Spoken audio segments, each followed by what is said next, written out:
Hello. There's my face. Good. I don't know. I'm kind of just surprised that it worked. That's surprised it didn't work. Anyway, hi. Thanks for being here. Yeah, we're going to do a Reverie roundtable in just a moment. It's gonna be great. Got guests. They got opinions, and we're gonna talk about it. So, yeah, let me transfer. People transferring. People, just transferring. Okay.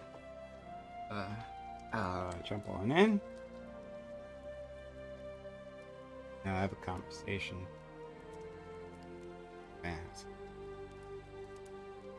Actually, have you recovered from your shorthand syndrome? Stop. I haven't recovered from being sick, but that's the 8th. Did you know that Lactoid's the 8th dwarf according to Mooncake? I have recovered. I have recovered from my short man syndrome. That's true. There's Sleepy, Dopey, whoever else, and then Lactoid, the 8th dwarf. No, I apologize to Lactoid because I actually felt bad. I didn't want you to think I was actually like. Your apology was like funnier than. Yeah, it was the funniest part. The fact that you actually thought I was serious. Oh, I'm sorry. She's all sensitive. She's like, "Oh no, he hates me." She's like, "No, Lactoid won't ever do a panel with me again." I was just looking for something to say, okay, and it hit pretty decently. So. I found out that thanks to Beckett, who's in the waiting room, I don't know if somebody can move him. I found out that if you have a degree in something, then on Twitch poll you qualify as an expert. So Lactoid, expert in law. I have a degree in poli-sci, so I guess that means I'm an expert in poli-sci now. Wait! I also have a degree in poli-sci. What do we do? What do we do now? So you're a double expert, bro. You're a double expert. I'm an expert in politics. None of you can talk about politics, without both mine and Gibbs' permission. Yeah, exactly. Because otherwise, y'all are lay people. It's funny. I thought about going to law school, but then I was like, "That's anyone who's not a scientist is a layperson." Exactly. You made a good decision, okay, guys. I'm a political scientist. Beckett here he's a counterterrorism religious scientist. No lay people. Religious scientist is like an oxymoron. It's like not a thing at all. Yeah, like let's be clear about this. Everyone I work with takes the piss out of me for not having a science degree. So yeah, it works. Don't worry about it. You're able to study the religious aspects of your whatever you do more in depth. Do you have any idea what I do? No, I don't, but that doesn't matter. Okay, right, fair enough. Not from the point I'm making. Okay, helpful. I appreciate that. I'm in the environmental sector. Yeah, so the religious impact of like what happens to the penguins. Hey, what the fuck? No, that's cool. By the way. Environmental sector.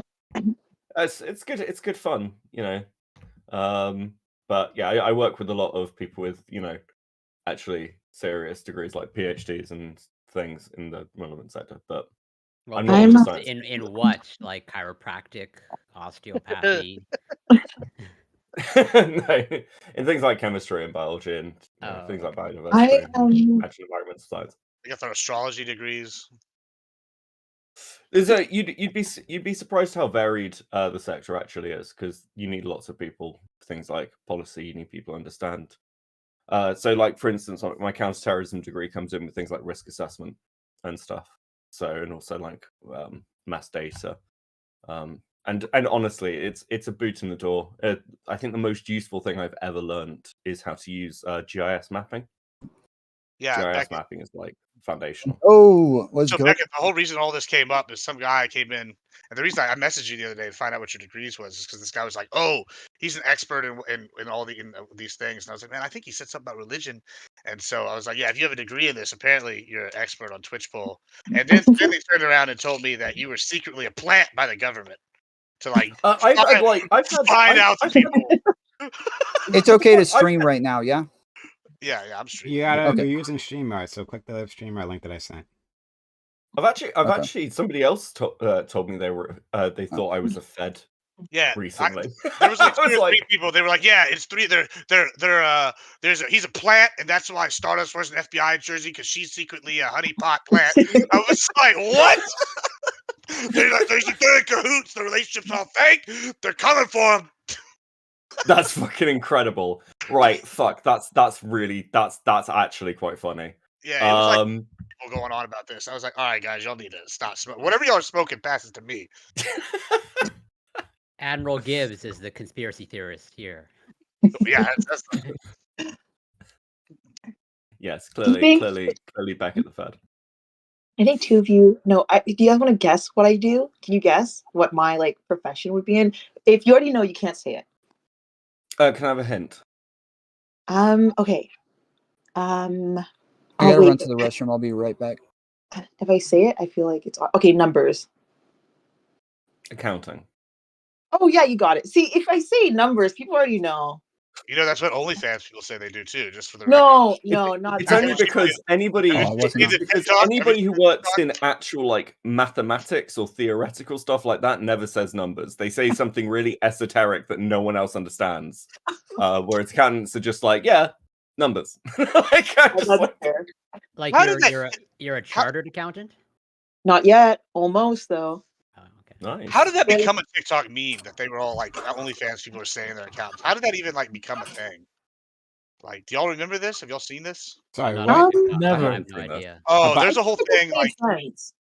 yeah, there was a whole like I don't know, like 3 or 4 months ago, they were all posting like the OnlyFans girls were all posting like, "What do you do?" They're like, "I'm an accountant." Like, "What do you do as an accountant?" "I do accountant things." They're like walking around. Just, like, I do account.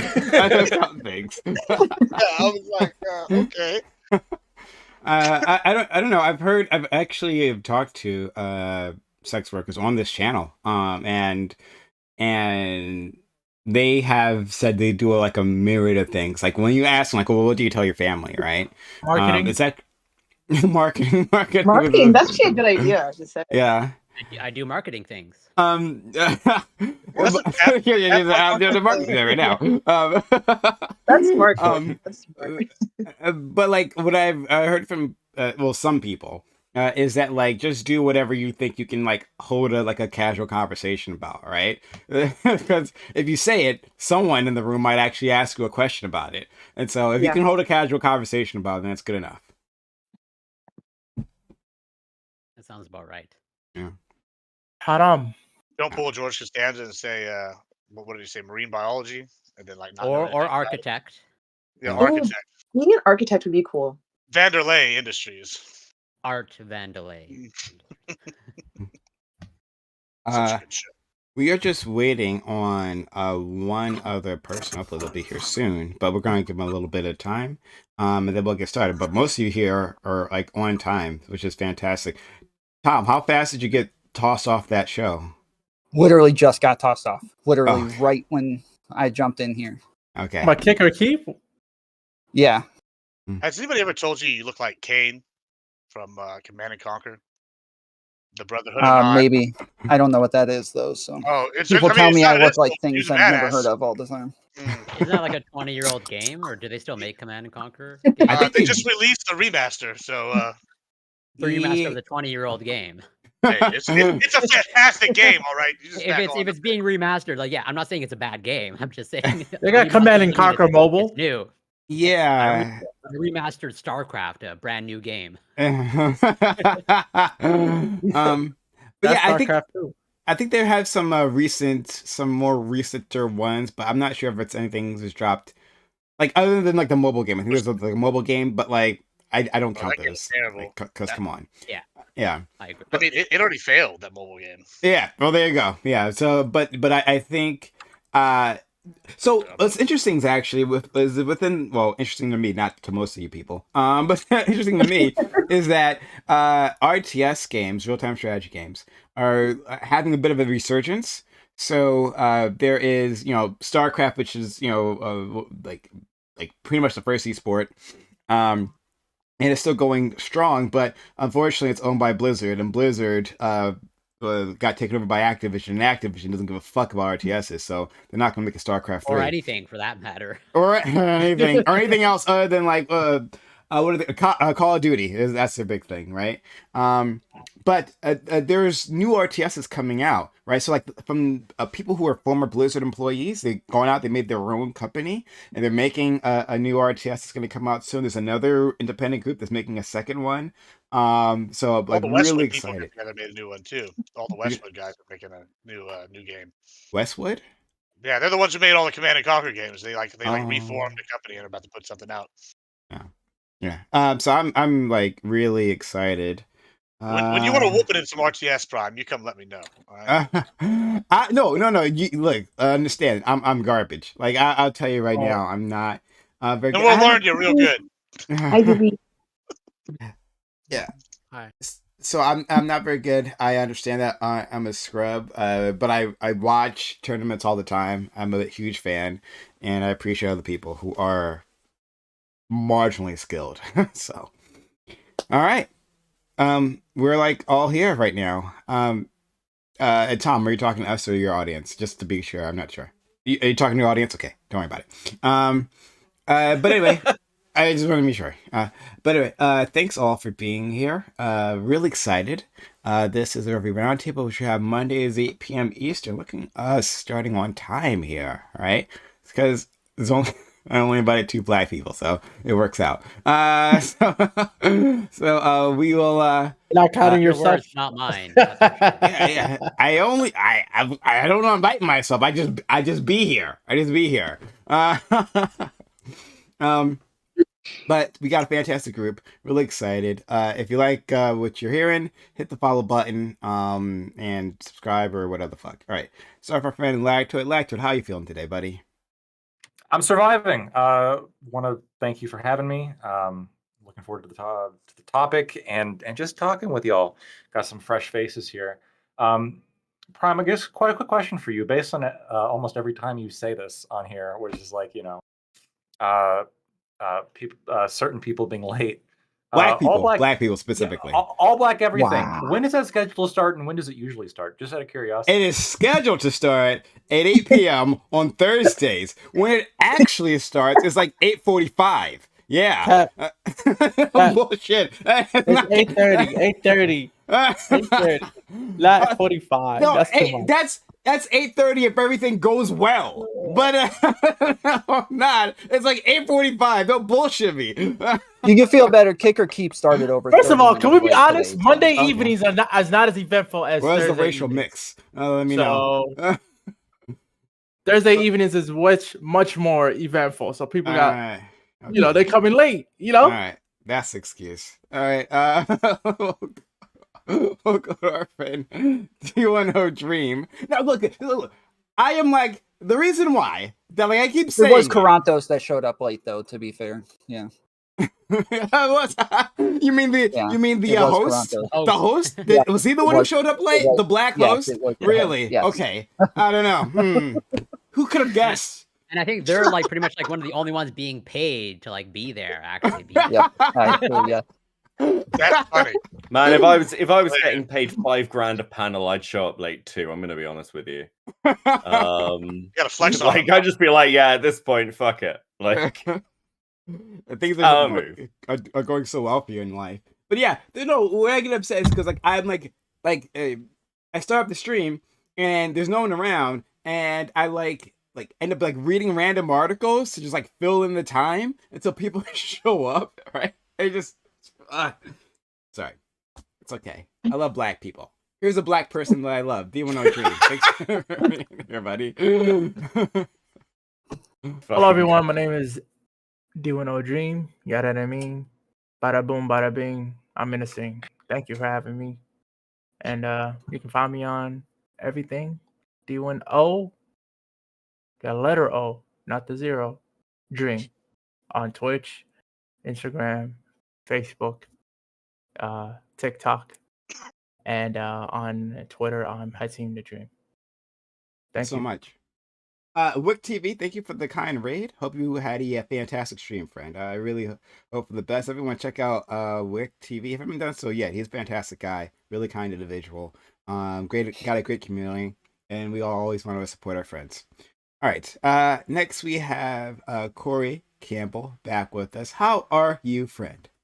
I'm doing very well, thank you. Always appreciative to be invited on and to be here, and especially with these fine faces and these familiar faces. And I think one new face, or at least I don't know. Actually, I have met Tom Foolery before. But yeah, looking forward to getting into it. And I'll just like throw it out there in terms of like going back off of what Lactoid posed as a question in terms of like being late. So I've actually had this conversation with certain friends of mine that they happen to be of, let's say, a person of Certain. color. They happen to be just But like randomly. but I hold them accountable. Like it seems like for some people, I would ask a question, and this is like what a conversation I had with a friend. Like, at what point, like, are you just a liar when you say you'll show up to a place and you don't show up, right? Like, at what point can you say you have integrity when you are never on time to anything? Like, I Sounds think racist now. We're gonna, what are you saying? no, I just posed the question, and for some people, like, it doesn't click in their mind. Like, oh yeah, I might be a liar, or I might not be living up to my own values. But I'll just throw that up there as maybe a discussion topic. But yeah, you can find me on Twitch, Corey Campbell 84, Twitter, Instagram, and YouTube. It's Corey Campbell, and yeah, looking forward to it. Wow. Corey, I've never placed in those words. I'm gonna do that in the future. Like, What's the line, right? Like, if someone just no shows, can you call them a liar? I think that's a valid question. yeah, all right. Like, if you show up with like 30 minutes left, right? Like, are you alive? Yeah. Okay, thank you. Wow. All right, let's go to our friend Admiral Gibbs, who shows up top because he's white passing. Admiral Gibbs, thanks for being here. Yeah, that and the Hispanic side of me, we got real good at dodging the chanclas whenever we show up late. Like, that's the problem. But yeah, so yeah, Admiral Gibbs, that's me. I really appreciate coming on these panels. Monday is one of my favorite nights whenever you have me on. It's always fun stuff. But yeah, it's good stuff. I like arguing with all y'all fun people. So let's have a good one. Thank you so much. Next, I was gonna read my name. Like, I saw my name, it was about to come out my mouth. Hey, you've earned it. Give yourself. Been here on time, so we have our friend. Well, introduce yourself to our audiences. I you haven't sure. been on my stream in a long time. Okay, no, I will. All right, okay. Hello, hi. My name is Prime. Prime Kai. That's how that is pronounced, but like, don't worry about it. No one cares. I do panels and stuff like this with great people like these. And we argue with each other. It's fun. We're always looking for new people, so jump in if you want to. Yeah. Well, Twitch and YouTube, right? For Twitch and YouTube / Prime Kai. All right, so we will go to our friend Mooncake. Mooncake, glad to have you back on the Reverie. We've missed you. Thank you. I'm Mooncake. I play like video games like Minecraft, League of Legends. I've been playing a lot of Genshin Impact, and I kind of just do like commentary / like hanging out. I do some political stuff. Also, Prime, thank you for having me back. It's always exciting about what we're going to talk about. For the free discussion, I don't have any ideas, so I'm kind of excited to see where we go. But yeah, that's me. Okay.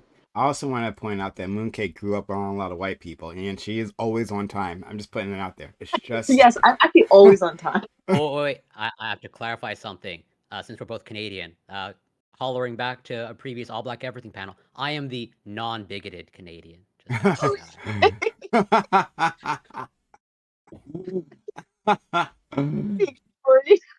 Thank you for putting that out. Much appreciated. At least we have one. Next, to our friend Beckett, who's back, and I really miss Beckett. Beckett's inbox is filled with my invites because I always want him here.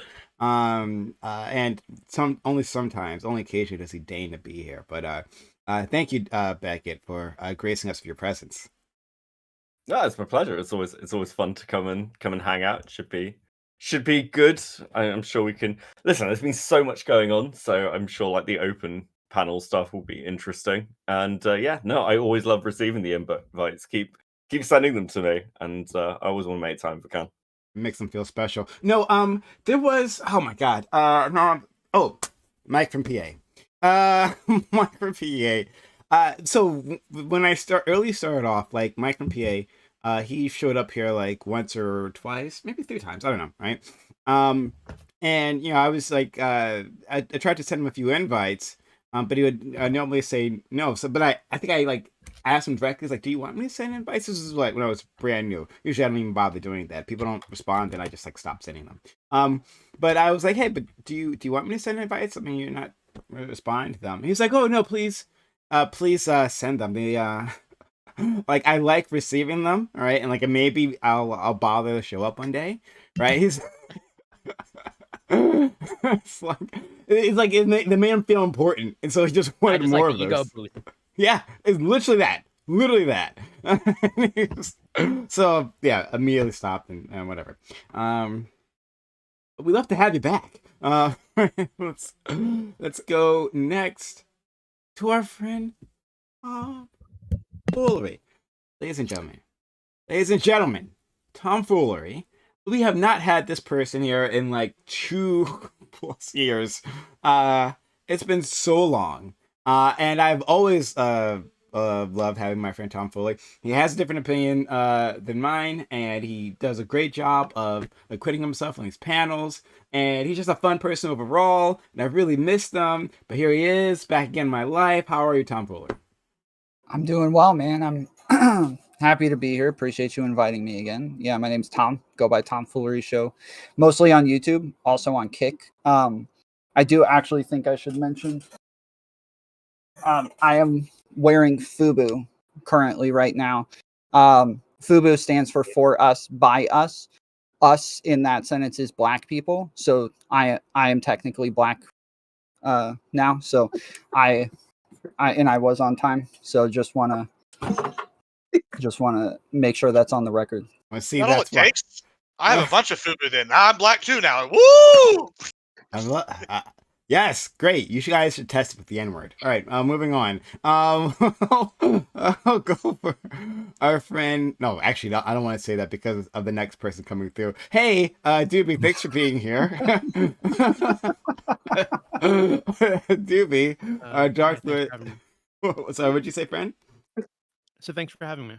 Absolutely. I've missed you. Doobie was on vacation last week with the love of his life, right? But he said the love of his life, but then I wasn't invited, so I don't know who he could have been with. I have no clue, mystery. But nice. It's nice that you take a solo trip, Doobie. But it was a very good trip. I'm probably need to not drive. It was like I think combined from California to Utah, it's like a 9-hour plus drive. Though we did stop in Vegas for the first night, so that was nice, I guess. But yeah, lots of driving. Were you there for the Formula One thing? We got there, I think the day that it ended, we got there. Okay. So yeah, we stood off the strip the first day to avoid all the craziness. Yeah. Yeah. That would have been awful. That's like a whole conversation in itself. But anyway, I'm glad you enjoyed yourself, and I'm glad you're back here with us safely. Great. So we are going to do free discussion. We're going to talk about whatever. Guys, what are we talking about? Statute of limitations in New York. Later on. That's the unfree, restricted discussion. Yeah. I can talk about another statute in New York that's pretty weird. Okay. What do you guys think about this? New York just recently, not too recently, but recently as in this year, passed a law extending employment protections to people based on weight and height. It is now illegal to discriminate in hiring decisions against people who are too big or too short. Okay. All right. So I have a question. Now that we're on that subject, and I want to hear everyone's opinion on this, but since you are a legal person, legally minded, how does that work with like the modeling industry, just in general, even before we talk about those specific restrictions? Like, how does that work when you say like, because like I want a black model, right? I don't want a white model. I need a black model for this black thing. If a white model comes in and says employment discrimination, like what's that about? So the current expansion of the law specifically allows employers to provide a affirmative defense, which basically means the burden is on them to prove that they need to discriminate for this job. And so if you can convince a jury that, like, yes, it is a necessity for this job to discriminate based on race, then you might be in luck. But if a jury doesn't buy it, if they don't buy that, like, well, could you have hired a big model? Well, yeah, you could have. Then you're fucked. Then you get in trouble. Okay. You guys think that's fair? Right.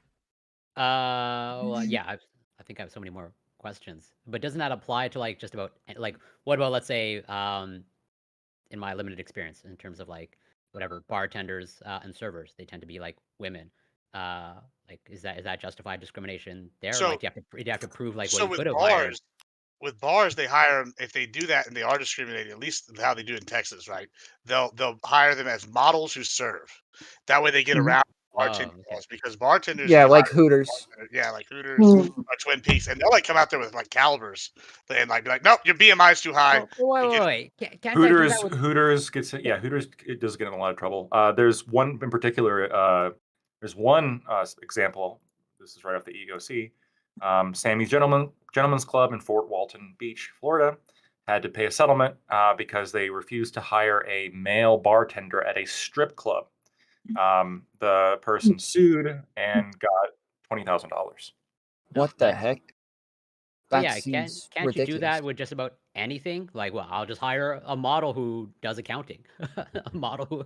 Well, you would have to be able to make the argument that it actually I just need to applies, right? discriminate. If you're sitting behind a phone and you're like your weight, your looks, your race, none of these things actually make a difference as to your ability to make money, then of course, you shouldn't be able to discriminate on those factors. But if that is part of what you're selling, then yeah, like it makes sense if that's what people are coming for. And even in the stripper case, I don't know the details of that, but generally I would say, yeah, if people just come to watch women strippers and talk to women bartenders and flirt with them, then it makes sense that they would only hire women.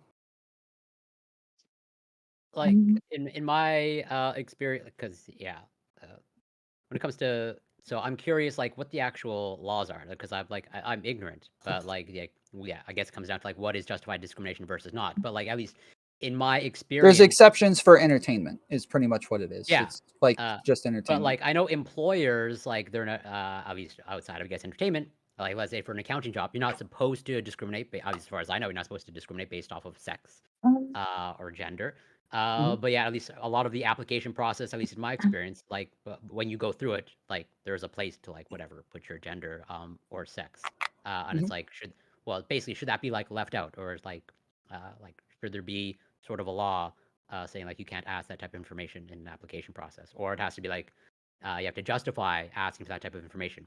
Same thing with at least these days for many job applications, they'll ask you to like link your LinkedIn profile.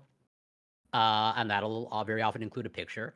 And it's like, should it be mandatory, or like should employers be allowed to ask for that information? I lean towards like sort of no at this point, but I don't actually know.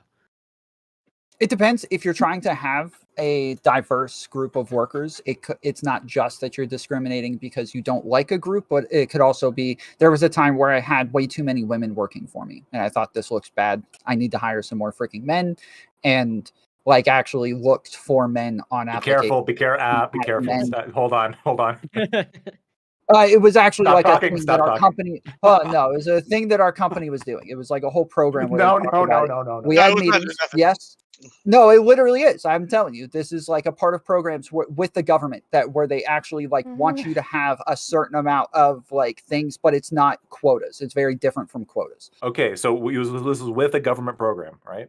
Yes. Okay. Yeah. Okay. So like we had tons of meetings on this shit. Like I promise you I was not doing anything illegal. Well, no, this is important because there is a catch-22 that happens, and the law is that if this catch-22 happens, you're just fucked, right? And what the catch-22 is that currently you cannot discriminate in employment, but there's also, you can be found that you're discriminating in employment if there is if the actual employment, like the ratio of like, let's say black and white in your factory or your business is like sufficient enough to seemingly indicate discrimination.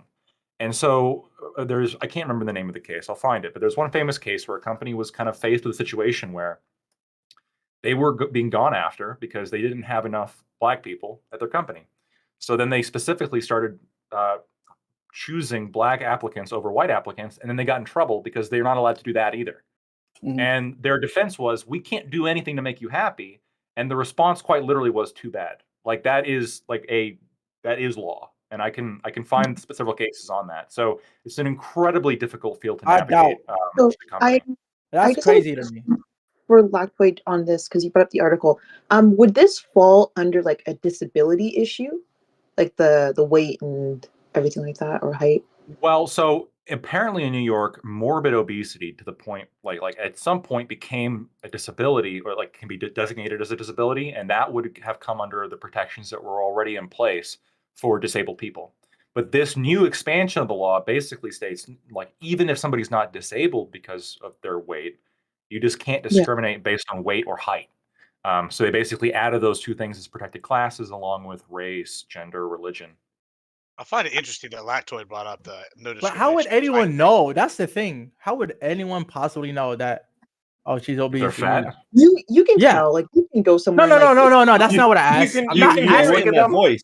Hold on. Like I'm even in not a asking that. telephone Hold interview, you on. can listen to someone's voice. I hope and be you like, understand. Don't be. They're breathing really hard. What is going on with this? Sorry, Dream. Go ahead, please. You know what I'm asking. If you don't know, then I don't know. What are you asking? how would anyone know if I discriminate against a fat person because they're fat? Can I bring up just a situation? There's a club in Toronto, right, where you have to send them a picture, like a full body picture. Okay, in order that's to apply. that's super obvious. Let's make it obvious, right? Sorry, that's just it's like it's real. It's an example. Yeah, right? but Like, I'm saying, you can tell. okay, if you're making it blatantly obvious that you are discriminating against fat people by saying, "Hey, let me see what your body looks like first," then yeah, okay, then that's a good way to prove that somebody's discriminating against obesity. But obviously, if you're coming into the interviewee and I'm just keeping a mental note of it, and they're like, "Oh, they're too big."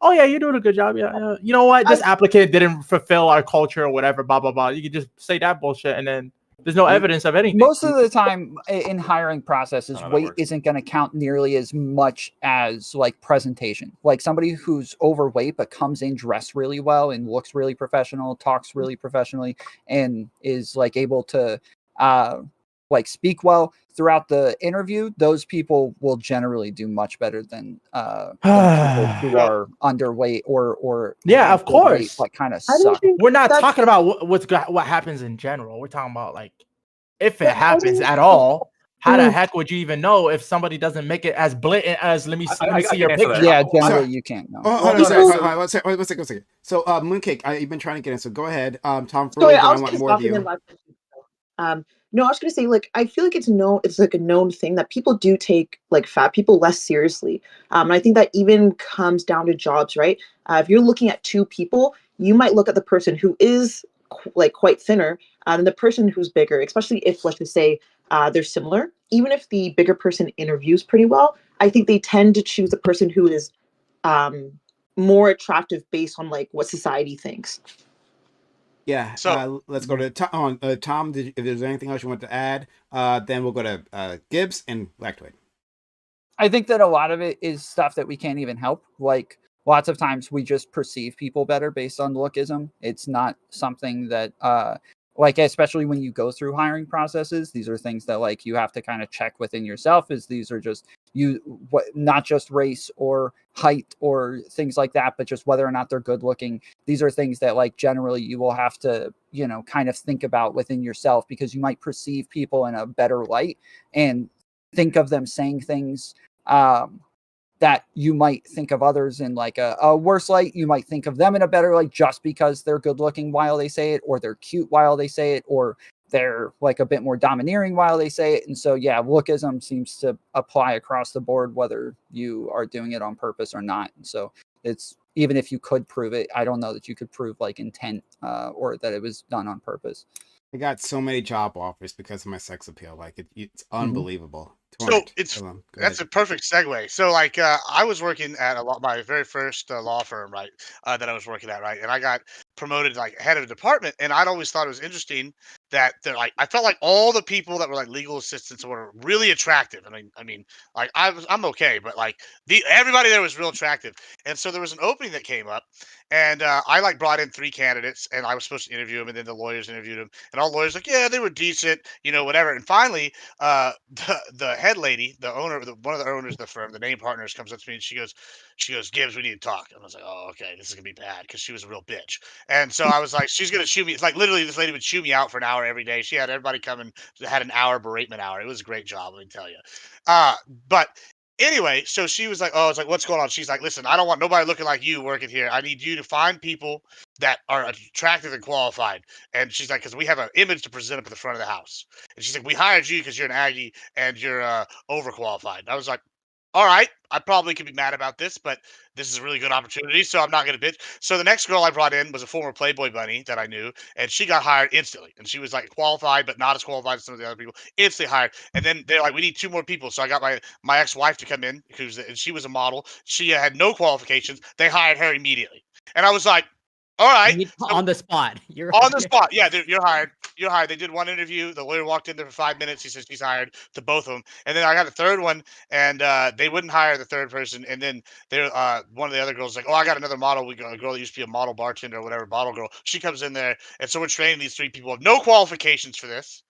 To do it, and it worked out well. Like 2 of them are in law school now, but it's funny because it's like she literally came. She said, "We have an image to present up front. When I have the mayor of the city come in from Houston come in, he doesn't want to look at your ass. He wants to look at something perky." I was like, "All right." Well, you don't know that. That's a little presumptuous. Yep, that's a good. That's I good. mean, We she went don't to know. dinner with him every week, so she probably knew. But okay, important things, 2 things, right? 1, can you DM me a picture of your ex-wife? 2, can you DM me a picture of this Playboy model? Yeah, like, I mean, I can just name up them. for research purposes. I mean, just to make sure, that this We need story makes context. sense. Yeah, of course. But that's super interesting. Thank you for that, Admiral Gibbs. And so that could, after hearing all this, I'm really curious what you have to say. Okay, first of all, Gibbs, what Gibbs' situation that he just presented is kind of a one-on-one on what not to do as an employer, or at least what you don't admit to doing, because that's especially for the law firm, you would expect they'd be a Whenever little you're bit number more. one, I guess they don't give a shit when they're number Yeah, one. it's not a good idea. So first of all, what you said, we don't want someone like your ass. You probably already could have sued for gender discrimination yeah. just off that. I probably could But do a lot then, of things. Let me tell you that. yeah. But then on top of that, now under this New York law, if this was in New York, well, now you could probably sue like, what do you mean? Like, if it's because I'm bigger than these girls, is that what you're saying, right? And then you can try to get some money that way. So yeah, there's definitely a lot of pitfalls that employers need to be careful about, and generally, this is part of the reason why employers are so careful to document everything when they plan on getting rid of somebody, or the reasons why they don't hire somebody. Because there's a perception of at will states, you can just fire somebody for no reason and nobody cares. That's not actually 100% true, right? At will means, and I've handled a lot of these cases, right? So at will just simply means that you can fire somebody for any reason or no reason at all, unless, right, big asterisk here, it can't violate the Civil Rights Act or your state employment laws. And a lot of those state employment laws say you can't fire somebody or even treat somebody differently at the job based on race, religion, gender, et cetera. In New York, right, your height, weight. I think Michigan also has a rule around kind of similar to that as well. And what this means is, no, an employer is not going to get away with just saying, well, it was because they weren't a team sport if like you fired the only black guy, because there's a presumption that comes up in the minds of juries that you have to be legally conscious of, which is that people are going to think you're lying. And you have to convince a jury that you're not lying. So employers have to be careful on like actually documenting the reasons why they get rid of somebody. This is going to open up this new New York law. Is just whenever you open up a new avenue for this, this is going to open up a whole bunch of new litigation, right? You're going to have new cases where somebody says, "No, you fired me because I'm the only fat person in the office. That's why you fired me." And it's like, no, we fired you because you didn't show up for a week. No. That may be true, but I know somebody else who didn't show up for a week and you didn't fire them and they were skinnier. I'm fat and you fired me after not showing up for a week. So this is discrimination. Now, the employer might have a reason for not firing that skinny person for a week, but now they have to deal with this. Now they actually have to deal with this allegation legally, and you got to hire, people like me, too much money to deal with it, and it's going to cost money regardless. So, am I in favor of this New York law? No, I think it's ridiculous personally, but it absolutely is going to have a chilling effect, and it's absolutely it's going to lead to more litigation, which I guess is more profitable for lawyers. So part of me is somewhat in favor of it, but it's definitely going to. I'm curious on what the next thing is going to be. I think the next thing is going to be attractiveness. I think that's going to be the next protected category, and I don't see why not. Well, that actually springboards nicely into what I wanted to bring up. So I think this just extends broadly to sort of what we know how society at large seems to function. Where there was an interesting study published, I'm going to post in the Discord chat, published back in May, pretty much saying, physical attractiveness and correlating it with social mobility. And interestingly enough, even though I think most people have are under the impression that physical attractiveness tends to matter more for women, at least based off of this study, it seems that physical attractiveness more correlated more strongly for social mobility in men, as it seemed to be more important for men. Gavin Newsom. As an example, for Gibbs just shouts that every now and again. He remembers that he exists, and he's just like, Gavin Newsom, Jesus! I shout that. He has something to do with New York, I think. Yeah. I didn't say anything about Newsom. It's a tick that they have that they can't control. Gavin, they just from their sleep they shut out Gavin. As an example for attractive men going also, up. I'm going to post a second study that also I think sort of a testament to maybe how much I think we overvalue, let's say, physical attractiveness, but in different contexts, where it's an interesting study where they were comparing sort of, let's say, income and let's say the perception of social scientists versus, actual scientists, I would say. And turns out there's a beauty premium for social scientists, but actually for actual scientists, it sort of pays to be ugly. As in, there's that expectation of if you're an actual scientist, you lack in social skills and you're ugly, and therefore people take you more seriously. Yeah. Whereas if you're attractive, well, then you can't be an actual scientist. This is not true with chiropractors, though, right, Corey? Yes, all chiropractors ugly and stupid and should not have an income. So I want to. Do you know what? It's genuinely really interesting. You say Beckett, that just quickly. I just want to tell Doobie. Shut up, Beckett. No. I'm gonna Beckett. Gonna go next. Doobie. I'm teeing you up because I want to hear from you. Doobie and I have had this discussion about hiring practices and who should be in the front office. We've done this before. So Doobie, I'm going to go to you. So just get ready. Go ahead, Beckett. So much more pushback. Whereas now I go to meetings in a hoodie, I'm usually wearing jeans, sometimes just quite dressed down. And because people have this image of sort of technical people in their head, that it's kind of like the Steve Jobs effect, people fight with me less. They're like, well, he looks like he knows. He looks like he doesn't leave his basement and is probably just sat there What if you just got better over time? Couldn't that be why you're fighting with you less? No. What if you're more right now than you were before? What if you were just wrong more? There's an element of experience there, but it's also when you're it's a real effect as well. I've got friends who work with farmers, and usually they'll start off quite early wearing suits and things, but farmers don't give a fuck if somebody's in a suit, so they'll dress down and look like they work in a rural environment, because you need to sort of connect with your target demographics. Do they go? So I actually agree with. Wait, where do you work? Are before they go into the meeting, do they stuff their hands in a pile of dirt and just rub it together and go in? I have a question for Lactoid real quick because well, hold on, Becky, go ahead, finish. Yeah. But not quite that much. But I think I'd agree with Corey. Actually, I think there is this sort of estimation. It's not attractiveness, but I'd say that you need to look like the thing you're presenting yourself. You have to be the stereotype. People have a lot of weird impressions in their head of what someone's meant to look like. Yeah, you're 100% right, Corey, in terms of expectations. I've heard this from female scientists that if they happen to look attractive, they're not taken seriously, right? Like you have to be I'll take it even more homely, I serious. guess we'll say. Why Well, would you? wait, Why would you? wait. That's not Yeah, good. I would ask, in what way you're gonna take their technical knowledge more seriously, or something else more seriously? Both. Why not both? Oh yeah, I'm highly suspect. I generally, from what I understood, is that more masculine traits like sharper jaw lines, being taller, like less makeup, that these things It's were hard. more beneficial.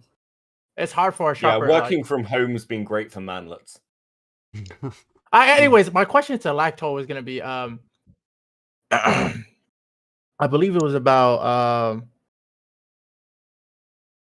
what in terms of discriminating against overweight people or based on weight. There must be some exceptions where that's okay, right? It's not like in every scenario.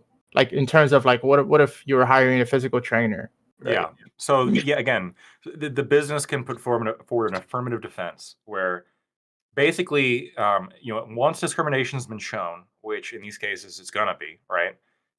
The company can say, well, look, we had to, right? We had to discriminate based on weight because it is a bouncer, and we have to have somebody who's like big and tall in order to like keep security under control. We can't hire 4'3" people who are like 118 pounds.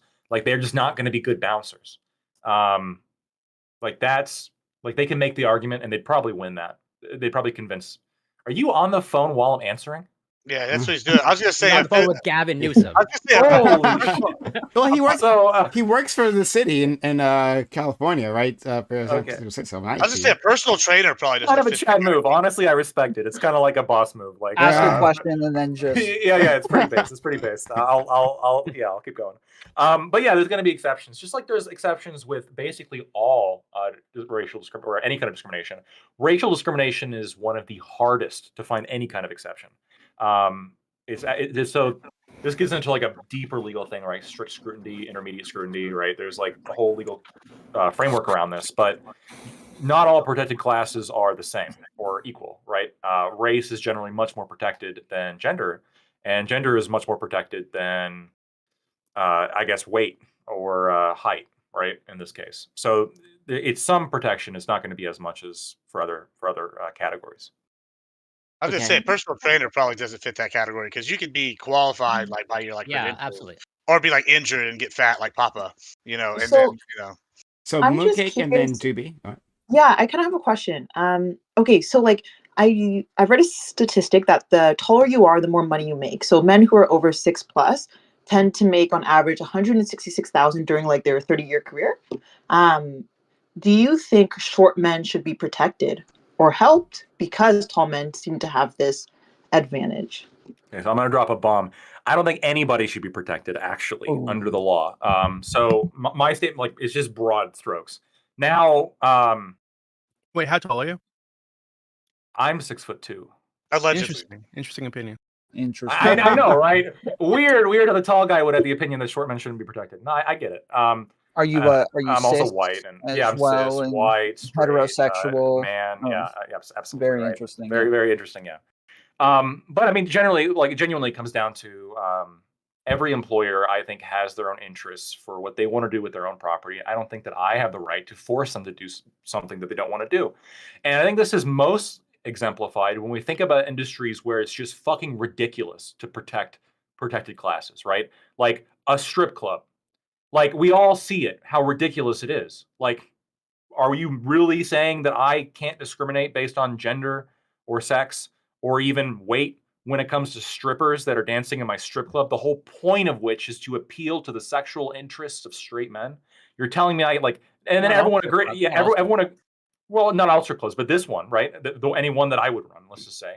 Like, yeah, we all recognize it's ridiculous. But somewhere along the spectrum, we start like saying like, well, that's ridiculous. But even if an employer genuinely wants to have waitresses that are just waitresses as opposed to waiters, well, I'm less okay with that now. It's like, well, why? Like, why shouldn't it be up to the employer to do what they want with their own money? Shouldn't you let the market decide? Like, if you feel like the market, like, for example, if you see as Black people, we would probably like for a racist establishment to remain open. And because now we know, hey, dumb niggas is Them niggas Oh my is God. horrible He's people. really resonating No. with Prime. He's loving it. I can. You're not understanding what I'm saying.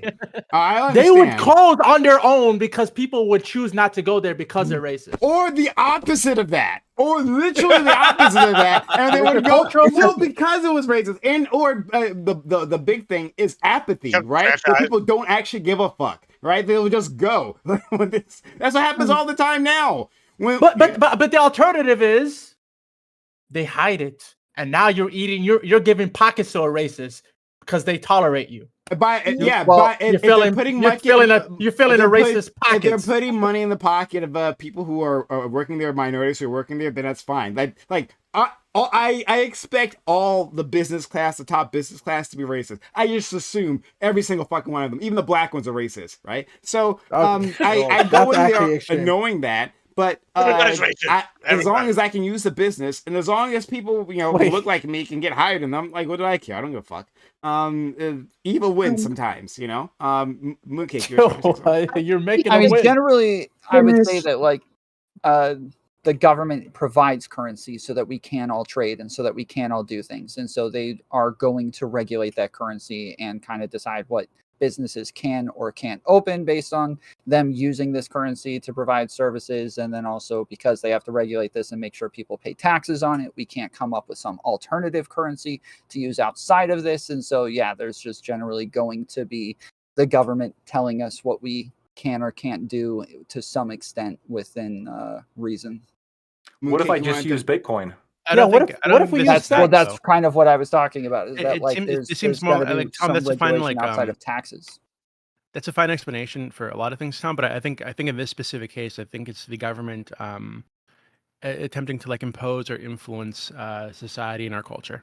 Right, the government has an incentive to move the culture in a specific way, so they're doing it through. I'm saying why they're allowed to do it, isn't not the that they opposite should true? do it. But now, because if we're going to talk about culture, yes, I think that they should do it for those reasons. But his argument is that they shouldn't be. Or they're allowed to do it because they have more guns than the rest. I'm confused. Exactly. That's why we need more guns. Isn't it true that the culture influenced the law? It's not one way and vice versa, right? Yeah, so when you can, it's like it's called social engineering, right? Yeah, you can influence culture, and I think a large part of it is because you can appeal to large voting blocks if you give them a bunch of shit. And one of the things you can do is you can appeal to the fat voting block by saying, hey, you can't get fired anymore. But I can't. Fat voting block. But the reason I say this because I can't think of anything block. that. At least in It's the a big block, bro. It's a big one. If you can help me point out something that the vast majority of the American people wanted, and specifically, right, and that didn't happen, right? That's what I mean. Marriage. I feel like keeping gay marriage illegal. The majority of the United States wanted gay marriage to be illegal. Right? Even California, they had referendums on it, and they voted it down. That was done through the Supreme Court, and then the cultural change came afterwards, I think. Yeah. Or it's slowly, 100% true. Especially among Republicans, it just slowly ticks in terms of supporting it. And there's even a sharper take for that one specifically, because Pew Research, they did polls of the black community, and their feelings of gay marriage, right, before and after the decision. No, actually, it wasn't even the decision. Sorry, it was when Obama came out for it, right? So before he came out for it, there was a pretty high anti-gay sentiment. After that, dropped considerably, right? Because those were individuals who didn't actually really think about it, right? Who just kind of accepted the culture, and when they had a political stand-in, someone a leader within the community say otherwise, all right, sure, whatever, because they didn't really give a fuck in the first place. Mooncake, I know you want to add something before, and then I want to go to GB. I want to questions I want to ask. I was just commenting. It was from previous. Just about the whole kind of getting involved with the whole racial issue. My fear is if you were to get rid of employment laws, let's just say, as you would say, Prime probably too, you get into an area where, let's just say, you want to have an all-white business, right? In a diverse country such as America or Canada, you should be forced to assimilate with those people in your community. If you have no interaction with people of other cultures, how are you supposed to like do well in a workplace setting if you're working with other people from different cultures? So that was just kind of my comment. I feel like you'll be forced through social shame. Well, hold on. The workplace wouldn't be a diverse workplace if, like, the whole point is they would make their own workplace be not diverse. So you think it'd be a good idea, like for example, if they just said, okay, I want an all-white workplace, I want to go to all-white restaurants, never to interact with someone of like a different culture or something. Like an HBCU? Well, let me be very. I have to navigate this carefully. That's- Do that's I not- think it would be a that's good not idea true. personally? No, I love people of all races. I would go to any restaurant. Okay. Do I believe that I can Reading off a tell script somebody? there. No, I'm not. Do I believe that I have the right to tell someone, no, you Yes. can't have this, right? No, I think people should be allowed to be racist if they want to be. So But we also I- we already have homogeneous things like We- HBCUs and whatnot. Those are not. I- don't stop. Stop. You're not gonna say that because I went to Morehouse. It's not homogenous. It's a majority population, but that's because of the culture and not because there's a policy that says no white people. There were white people. There are Asians. There are Latinos that go to that school. They're the minority, but they feel What welcome. minority They- numbers? Go- Like 8%, hold on, 2%? There's Like no way that a 1%. black organization is going to turn away white women, right? This is not going to happen, right? So, like, clearly, Why are you even saying that? Especially Yeah, not of one course. run by Prime. Definitely not. Certainly not. But yeah, he's right. He's right. They're allowed to be there. But it's just that it's. So I heard this. Okay, I heard this anecdote someone was telling me about these two schools in Philadelphia, right? One is called Central High School. The other one is girls' high school. Central High School was all boys at some point in time. And there was a lawsuit from girls' high students that you're like, well, why can't we go there? Right? What do you mean, And girls' high? Girls' high school. It's called Girls' High School. What? What a It's name! called Girls' High School. All right. Sorry. That might have been not a bit confusing. So thank you for letting. But anyway, so yeah, girls from that school like sued Central High School and they won, and so they What was the lawsuit of? Hold on. Let me just finish the thing. And so they What integrated, are the right? names? But part of that settlement was that girls' high school also had to integrate as well, right? They said okay, but they never changed their name. and so there's just no boys at girls' high school. Because what boy wants to have that on their Shit, I would. yeah.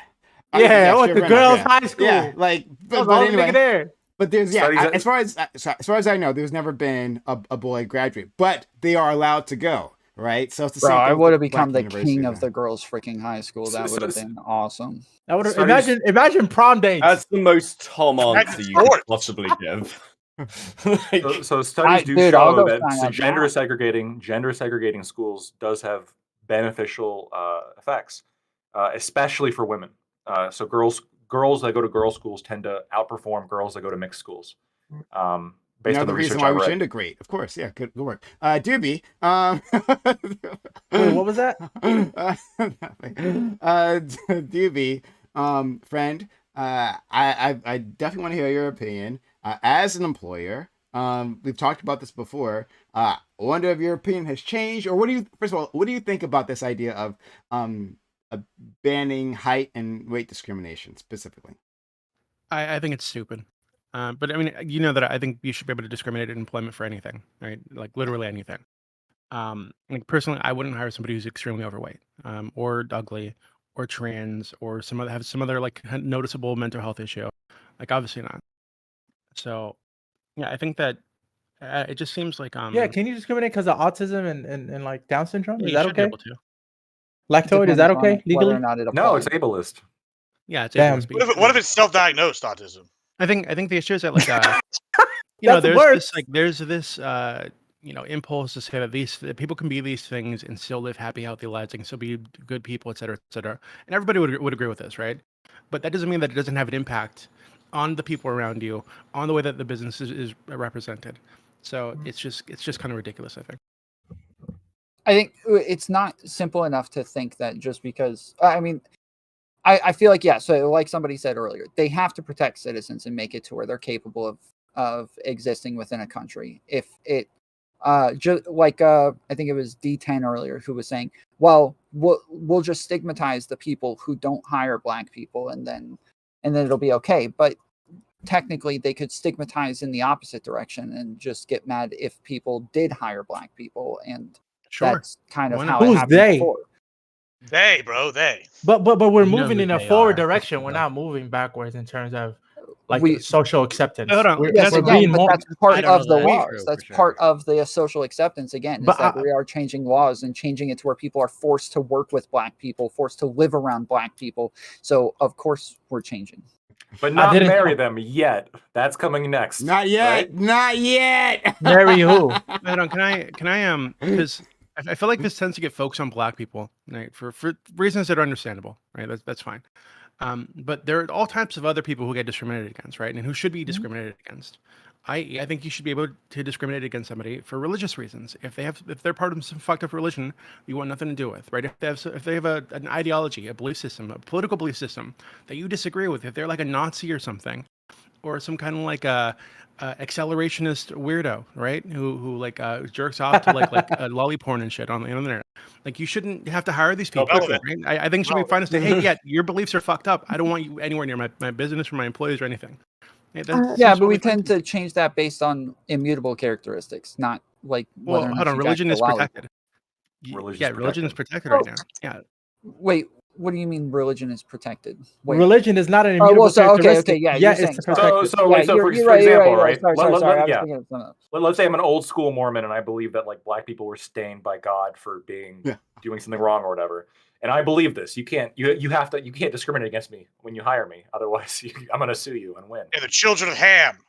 That's the whole thing. Yeah, the children of What if Ham. you- What if you say you're No, Mormon? I can't talk about that at work because then What if- I might then.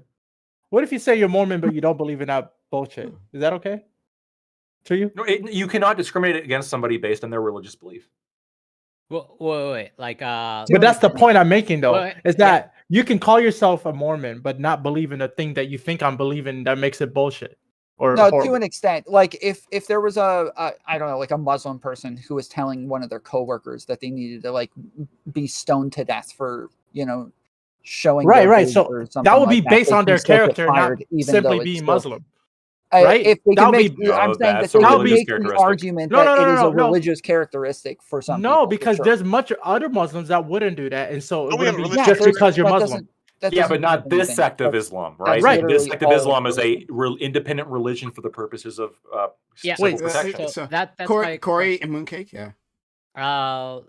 like this is just my ignorance. I want to understand better. Like, so, yeah, I understand religion is a protected class, but like, is it like defined? Like, what are like? Can I just say any of my beliefs are religion? Like, is Scientology included in that? Yeah.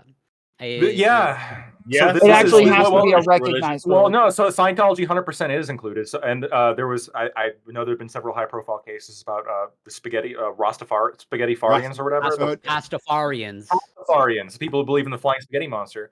That's a protected religion. So, and the Wait, that's line real? here, yes, that's real. The line here between a religion and a political belief is so fucking gray, and it's so difficult to navigate because you can discriminate against somebody based on their political belief, but you can't based on their religious belief. And what about the political prescriptions that come from a religion? Good fucking luck. There right? are plenty of political beliefs on the more extreme side, right? I mentioned one earlier, like these esoteric accelerationist types, right? And their belief system, their political belief system, bleeds over into a type of religion, right? There's a lot of spiritualism associated with it. So if I can't discriminate against that person, there's something wrong with the laws, right? If I can't say, hey, this person who thinks that the world should end in like nuclear fire so that it can start over with like white people at the top or whatever the fuck, that person. If I can say, hey, I shouldn't need to hire this fucking person if they apply, there's something wrong with the laws, right? I think that we need to like relook at this. But does that matter in terms of their ability to pick up a phone and talk to customers? Absolutely not. Yeah, they might be a great employee. I just don't want anything to do with them and their belief system. Yeah, why should I be forced to pay somebody if I think they're a horrible person? Corey, finish your thought, and then we'll go to Mooncake. Just as a quick follow-up, sort of as a joke, but not really. I'm convinced we should all be able to discriminate against chiropractors. No one should take that seriously, and nobody should hire them. Understood. Mooncake. I kind of just back to what I said previously. I think we're opening up a can of worms with this idea of the ability to just discriminate against anything that you don't like or that you don't agree with. At the end of the day, even if I may not agree with some people on the right, I do think I should be able to hear their ideas. I do think they deserve a job. And I think we could get into a situation, once again, if you took away those rights where it's like, oh, you're conservative? Well, we're just not going to hire you. And what if multiple places does that? Or same thing for liberal. I just think you get into muddy waters. What's wrong with a conservative like environment? I wanting other conservatives to be in their No, work. there's no problem with that, but I think there should be a diverse group. A diverse group opens you up to different ideas, right? Things You you've moved. can have a diverse group of conservatives. Not exactly, because you all lean pretty conservative. But if you have like a liberal in there who presents you with different ideas, you may not agree, but Would you are you say the same in the opposite side though? Would you be like, hey, if you've got a really like liberal workplace, where's your token guy wearing a Trump hat talking about how No, everyone in his office actually, is like He's not that's conservative what though. that's what I'm all for. Like in my workplace, I want to make sure there are like conservatives and liberals and just whoever you are. Like I have no, Well, there's no should there issue. be a okay, quota? can I propose a crazy idea that actually like these kind of things probably don't matter? Like I don't know about other people's jobs, but like I don't think my job requires my political beliefs to come into play. I'm just there to do a job. So if it's Well, like, mine does. Mine does. like I literally it work seems in like politics, so yeah, sure, I'm- but then oh, hold on, but so for instance, you said you're an official. Well, there are acts on like you're using your not political official. opinions for things. Oh, you actually? So what are you? You're elected, right? Public servant. I'm not elected. I'm hired by the city. Okay, yeah. So you're an official. No, Sorry, If that's what we'd call. An Oh, okay, official. that's what y'all So- call them over there. Yeah. Okay, sure. So, like for instance, for like officials in the UK, actually having a political bias is something that can get you fired. If you're found to like have a strong political bias, it means that you couldn't work with one, or you might favor one political party over another. So you probably end up in quite a lot of trouble for doing. You mean that. you can't voice your political bias? I'm Are sure you? you Are can have you? your Are opposite you? here? Yes, the Are opposite. you yeah, for bound sure. by the Hatch Act? Because you've got the Hatch Act in the US, right? I have no idea what the hell you Yeah, just but said. I don't think I'm not sure how that applies here. What's the Hatch Hatch Act. It's sir- basically about political neutrality, to put it simply. So, Well, like, so- because, like, so for instance, you've got cases where, like, if you're like an official dealing with the public, you as somebody who's a public servant shouldn't be discriminating against people of a certain political or religious or anything Right. In theory, demographic. but you So can definitely it's depend- hire people that are like. No, that, no, no. like, I can answer this. Oh, go ahead. I was just, The answer is, so the First Amendment, the government shall make no law, prohibiting, basically XYZ. That applies to political speech. So the government, so there's two aspects of how this applies. If you're a government official, in your job as a government official, you can't like fuck people over because of their political beliefs. Now there's some gray area here, but generally speaking, you can't do that. And if you are a hired public official, you also can't be fucked with by other government officials because of your political beliefs.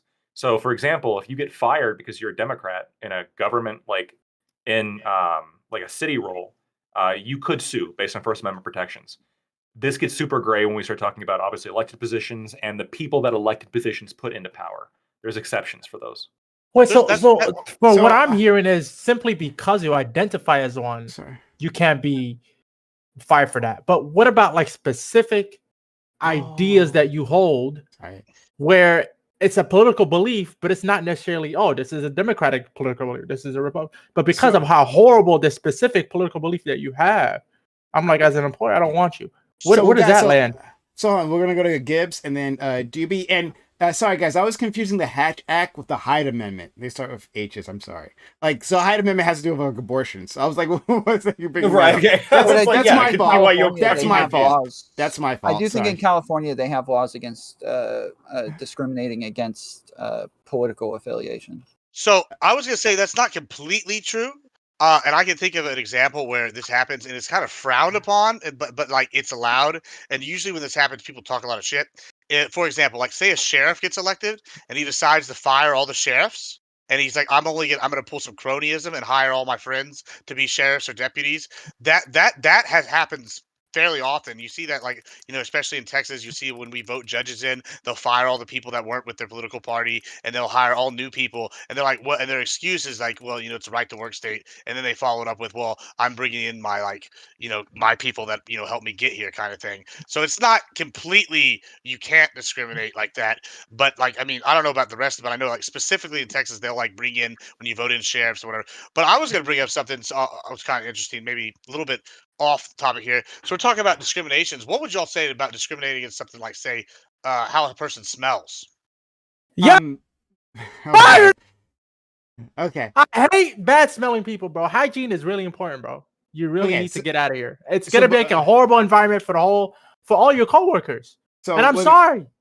Okay. Okay. All right. So before we get into that, and I think it's a really good question. And Doobie also wants to jump in, but Yeah, we got got sidetracked, and then I wanted to say that. Sorry. No problem. You just got a super chat. Money coming in. Someone gave us $20. Lawson Harrison, once again, been a real one. Always supporting the community, so I really appreciate you. They said they ask, would belief specifically on faith not be more of an immutable characteristic than being fat? I can stop eating and start running. I can't stop believing in astrology. So let's throw that over to Lactwood real quick. If you want to answer that. Yeah, as and usual, Lawson's 100% on point. Yeah. I agree, right? So like you can choose to lie about your beliefs, but you can't choose your beliefs, right? You are convinced of beliefs. So beliefs are somewhat considered an immutable characteristic, especially religious beliefs, because immutable legally means not only something you can't choose, but also something that you shouldn't be forced to change. That's like the real legal definition. So if you're a Christian, the idea that's considered an immutable characteristic because nobody should force you to leave your faith. That's the argument.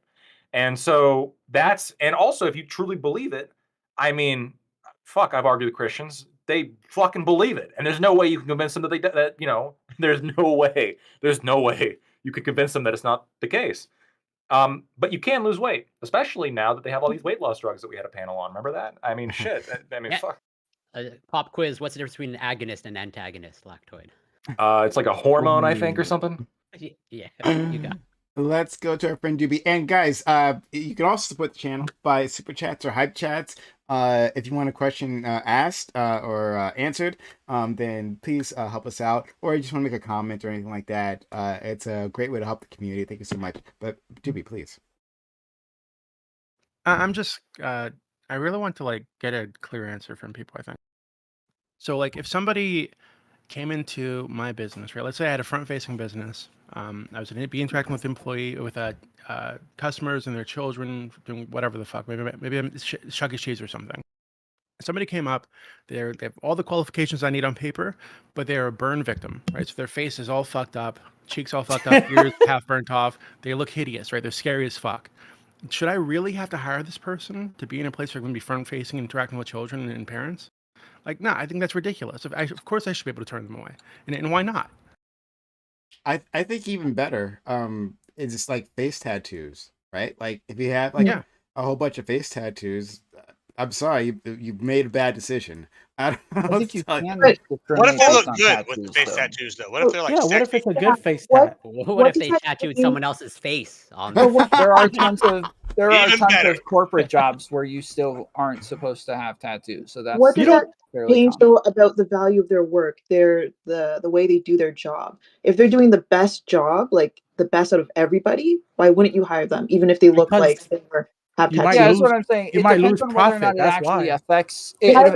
It depends on whether or not it actually affects the job or affects their performance. Like if we're talking about somebody who's incapable of like doing the job because of how fat they are, that makes sense. Or if it is a job where they're like the front man or the person at the front counter, and you want a certain look for that front counter, it makes sense. Or if you got servers where they are supposed to be good looking, and that's part of why people are coming there, then it makes sense. But if Hooters. you're just talking about somebody sitting at a freaking desk answering phones all day and telling you, how to, I don't know, telling you that you need to renew your auto insurance or some shit like that, then I don't think it matters all that much. So and I Tom, don't you're know in why we favor would take- of discrimination then, in I think most circumstances.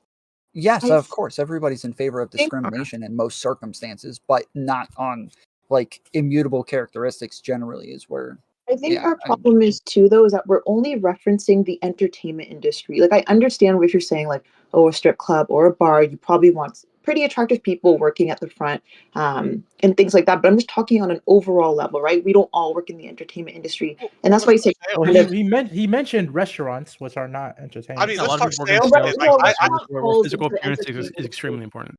I own a sales Restaurant company, falls right? into And it. I definitely try to hire people that look a certain way, and this is kind of why I brought up the smell thing. I've definitely not definitely not hired people because they smelled like dog shit. Like I was like, bro, you smell like hygiene dog shit. is like I was in like, most I'm rule not. books, though. That's a That's normal yeah. common That's But the some thing. people thing. can't What help if it. it's an immutable So- characteristic Dude, that but, like, some their people can't hygiene is help so it. bad? Actually, Like, I do want to explore it, but hold on, just quickly. First, Admiral Gibbs, thank you for being a real one, giving Mooncake a sub. Thanks so much.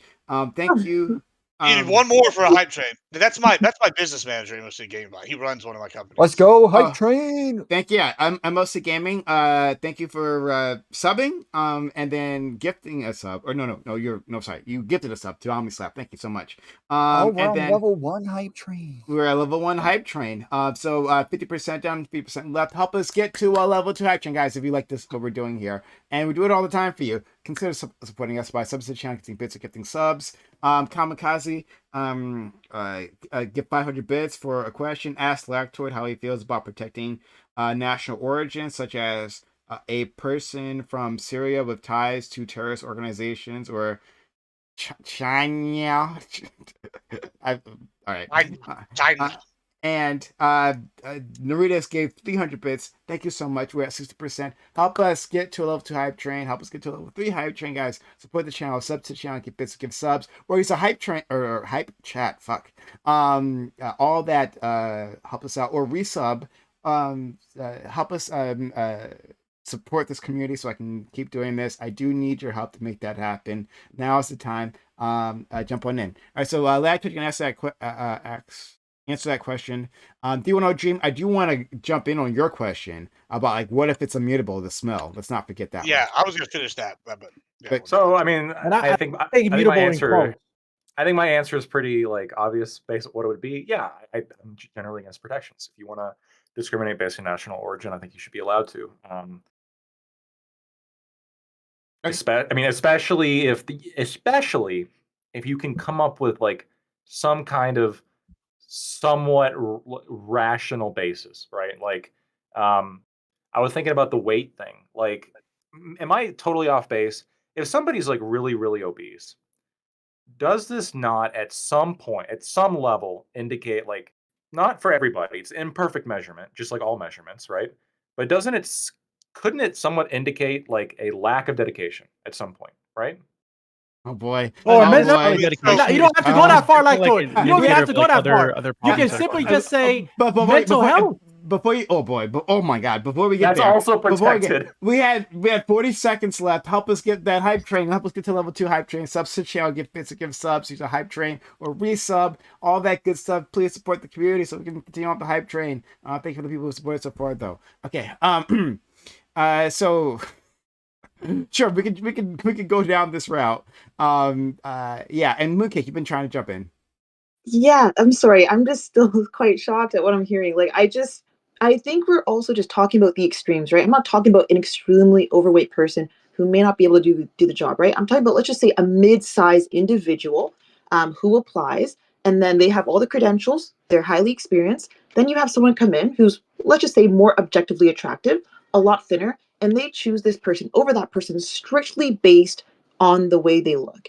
I just don't think it's appropriate. And we do fall into an issue of if you can just discriminate against anybody, what do we do when they can't get certain services, if they can't Wait. get certain jobs? Does that Okay, fall into the social? Are you saying that they were equal applicants, but it was wrong for them to pick the skinnier No, person? I'm saying that the mid-sized person has more qualifications. They're more They're experienced. more but they're qualified. deciding, oh, you know what? You're not really as attractive.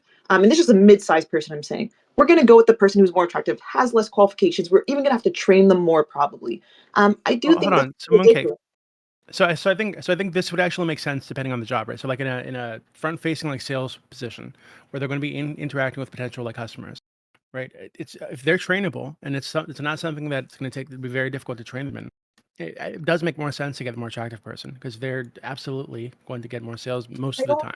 Always, Right? So because unless you want to take a risk with a less attractive person, I think that makes sense too in some cases, right? For example, if you're going to like businesses, they're going to want somebody who looks kind of old, looks kind of ugly, looks like they've been around a few times, right?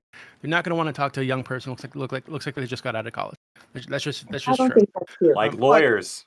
No, So- I don't think that's true. at all. So I want to touch on that. So like I do sales, and I was mentioning like some of the characteristics I look for. I don't necessarily look for physical attractiveness necessarily, and I don't even mind if like they have face tattoos. Like I care about how they present themselves. They show up, they smell like shit.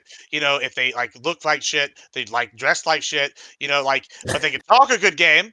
You know, then maybe I'll give them a shot and be like, "Hey, here's $500. Get your shit together.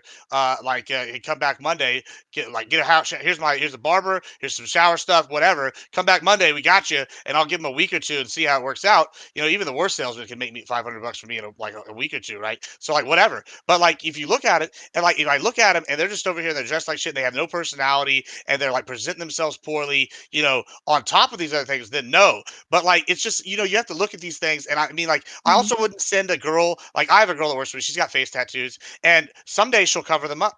And some days she won't cover them up, and it depends on what business she's going to sell, right? Because if she's going to a smoke shop to try and sell a POS machine, then you know what, face tattoos is good. She's gonna be able to talk to him. If she's gonna go to like a Fortune 500 company that day with somebody else, she's covering all that up, and she's in a dress and like or whatever a business a pantsuit, Yeah. like whatever and that's like, and then she goes and does that, and like it helps that she's attractive, but she also can talk, because I have people that apply that are attractive all the time, and they can't talk for shit. So because they have no personality. So it's not just that, but like like smell is the worst. So Mooncake, Hold on, hold on, sorry, Mooncake wanted to finish your point, then we'll go to Dream. Well, I was just gonna say, like, for me in my position, at least the average age is 42 years old. I'm a lot younger than that, obviously. And I think we're kind of moving with the times, right? I know I've said that before, but even on TikTok, people want to see normal people. When you go into a store nowadays, you do like to see normal people, someone who also looks like you. Not everybody looks like a model. So this idea that you want the most attractive people, you want the most of this, I just think it falls into a scary area. And I don't know. I guess I'm just Mooncake. shocked. Is it just like Mooncake? But does that not like go to Doopy's point? For instance, when they're doing certain ads, right? Not all ads do they want like the hottest woman they can find, right? So like there are ads that are targeted towards like just like families, right? And they'll use like a woman who's just like a regular average looking woman, but because they don't want to intimidate like housewives who are going to be making the decision to use this service. And so that's what they look for. So they can understand that, yes, we don't want the hottest, but we do want someone of this level of attractiveness. And that's our front person.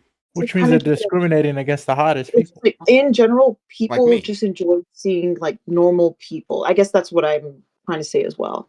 Are you a normal person, Mooncake? Oh boy. Yeah. Is it this thing again? That's Not not. this That's thing. not. That's not. But okay. Let's.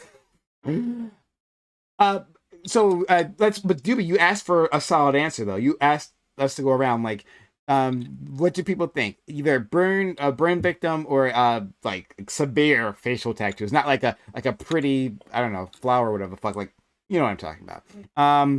Like, would you hire them? We know the answer for Lactwood, but you can state it if you want. Yeah, I think a qualification is literally whatever the person you're agreeing to a contract with believes is a qualification. Like a qualification is whatever your employer says is a qualification. Personally, I would hire a burn victim. I think I'd make it like sympathy points. You could what? Sympathy points. But say that. Okay, say I send a burn victim in to sell something, and the guy gets But not sick in Chuck E. looking at him. Cheese. That's not gonna sell a lot of stuff, bro. Like, I mean, if you walk in and you look like Two-Face and the person gets nauseous staring at you, you're not gonna buy from that guy. Like, I hate to be a dick, but that's a thing that's happened. I've seen it happen. It's You've seen? You've seen it happen with a burn victim? Yeah, what have you seen? Do you Specifically? see somebody nauseous? I had when I was training under the guy that introduced me to the company that I bought a franchise of now. I went in there and it was me, another guy, and a third guy, and he had been in a fire and he was very maimed on his face. And so we went in to go sell something, and the owner was in there, and the wife is also the co-owner. She walked in, she saw the guy, and and like literally got knocked. And she was like, oh, and then she said, I'm so sorry, I wasn't expecting that. And I was like, of course we didn't get that sale. What if you were selling firefighting equipment? That'd be the perfect person to sell that. I don't sell firefighting equipment, so I mean, you know. So the owner was a burn victim? No, one of the people that was with me. The salesperson was selling to an owner and they didn't get the we had sale 3 because the people, wife of the owner threw up in her mouth. When I'm a she walked burn in, victim. she saw him. She, ugh! I was like, oh god, Okay. this is not going Well, well. that's just like a ridiculous person. Like, Yeah. I mean, if it catches you off guard, it's something scary looking. Yeah, I mean, I haven't seen every burn victim alive, but you know, I can't imagine. Well, like, they're not this many one of was them a pretty alive. egregious one. That's not very scientific, Corey. You're right. It's Where's not, your data?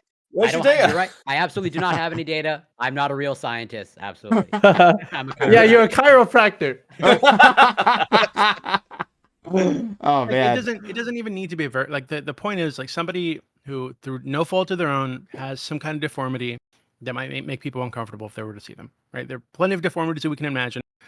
If that person were to apply for front-facing like sales position or customer service position, why should I have to hire them? Why shouldn't I be able to take that into account when I'm looking at their application? What if they got webbed hands? That's one.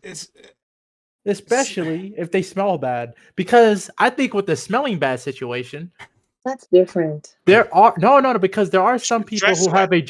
there are some people that have a literal genetic It exists. Yeah, like I forgot what it's sweat, called. Sweat it's like thing. they smell like fish or something. It's like they always smell like fish all the time. I forgot what that's not every. Sure, genetic... but we have easy. I didn't say every. I said there's a specific one for though. example. I'm saying there's a specific one, for example, where you always smell like fish. And I think if I'm an employer, I'm not trying to smell that all the time. So why should I hire you? I think Again, when you I don't have think anybody's against discriminating on those bases, though. Nobody's against. but discriminating Tom, based didn't on you? that. Tom, you had a principle that was stated earlier in this conversation that I think we're all okay with discriminating against most of the time, unless it falls with immutable characteristics. And smelling through no fault of your own, through a genetic deficiency, is an immutable characteristic. Sure, but these are to some extent, right? So like you having a bigger body, but then wearing smaller clothes doesn't is still an immutable characteristic that you're wearing the same size clothes as the other applicants, but you're not wearing clothes that it would actually fit you. These are like reasonable expectations that fit within the immutable characteristics. You wearing deodorant, putting on cologne. But I'm saying they smell even more than that. That's what I'm saying. Yeah. Their smell is so intense, it overrides deodorant, cologne, showering. Some people Like, stress Yeah, sweat. I don't know about High these pressure people. You've never From what met I've somebody- read about They this. exist. You've never smelled. They exist, brother. They exist, yeah. It's Like rare, that but exist. it exists. Yeah, I mean, yeah. even like maybe not that extreme. Like if you stress sweat in like a high pressure situation,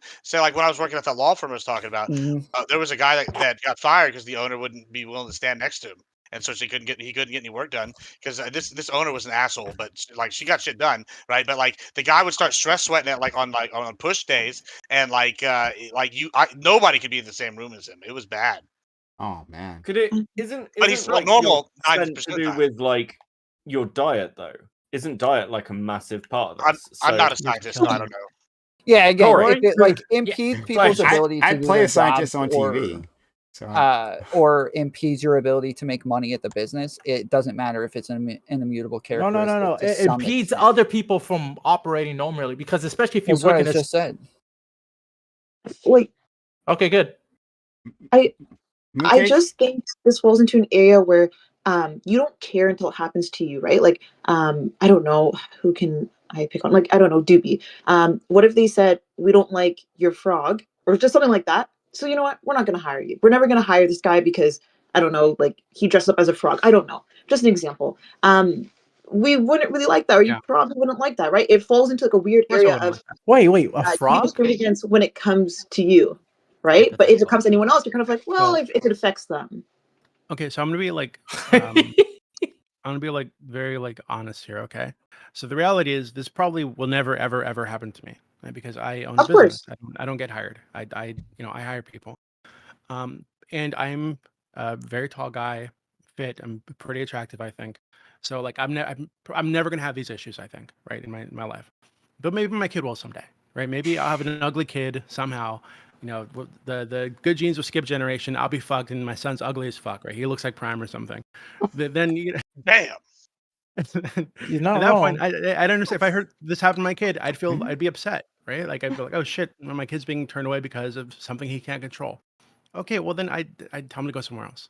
I'd encourage him. Hey, yeah, you don't need to go to that place. And what if he doesn't get hired? Even if they were forced to hire you, why would you want to be in an environment where they only have you there because they're forced to have you? It's a pretty fucked up environment to work in. This Right? can So I just snowball. encourage him to go somewhere else. Try other things until he finds a way to set No, up but a life this for himself. snowballs. This snowballs. What if they keep getting turned away? Like just keeps getting turned away. What do they do? So if there's absolutely no way that he could get hired anywhere, like even like an online remote position, nobody wanted to hire him because they could see him through the screen somehow. Sure. Then I would say, hey, you need to start your own business, right? If nothing else, nobody else can hire you. You need to lift yourself up. Starting your own business doesn't always work. It doesn't work for everybody. It's very difficult. So yeah, but if he has no other options, right? If the other option is to be homeless or to live off me the rest of his life, yeah, he's going to need to start a business. But then there's no actual solutions to this individual. It's just either start a business or basically you're fucked. The solution is get hired by a place that doesn't require somebody to be face front in person. Yeah, but especially after COVID, there are plenty of remote workplaces where you never need to meet the other person, right? You never need to meet anybody at the company. So I don't think this is a problem for most people. Wait, so if it's a remote job, you still think discrimination should be allowed? It's going to be way less relevant, right? So if somebody's like 500-600 pounds, I don't hold on, wait 1 second. If I wouldn't hire them if they were at the job site, right, at an office, talking to customers or whatever. But if they're remote, if nobody ever has to see them, I don't give a fuck how much they weigh. I don't care what they smell. But what if they were like Gibbs's employer and they don't like even looking at those people, right? Yeah. And so they experienced the magic one time in a Zoom call. They saw their weight and they're like, no. And you're like, that's fine, right, DB? They don't have to turn their camera on in the Zoom. So to be clear, I think it would still be.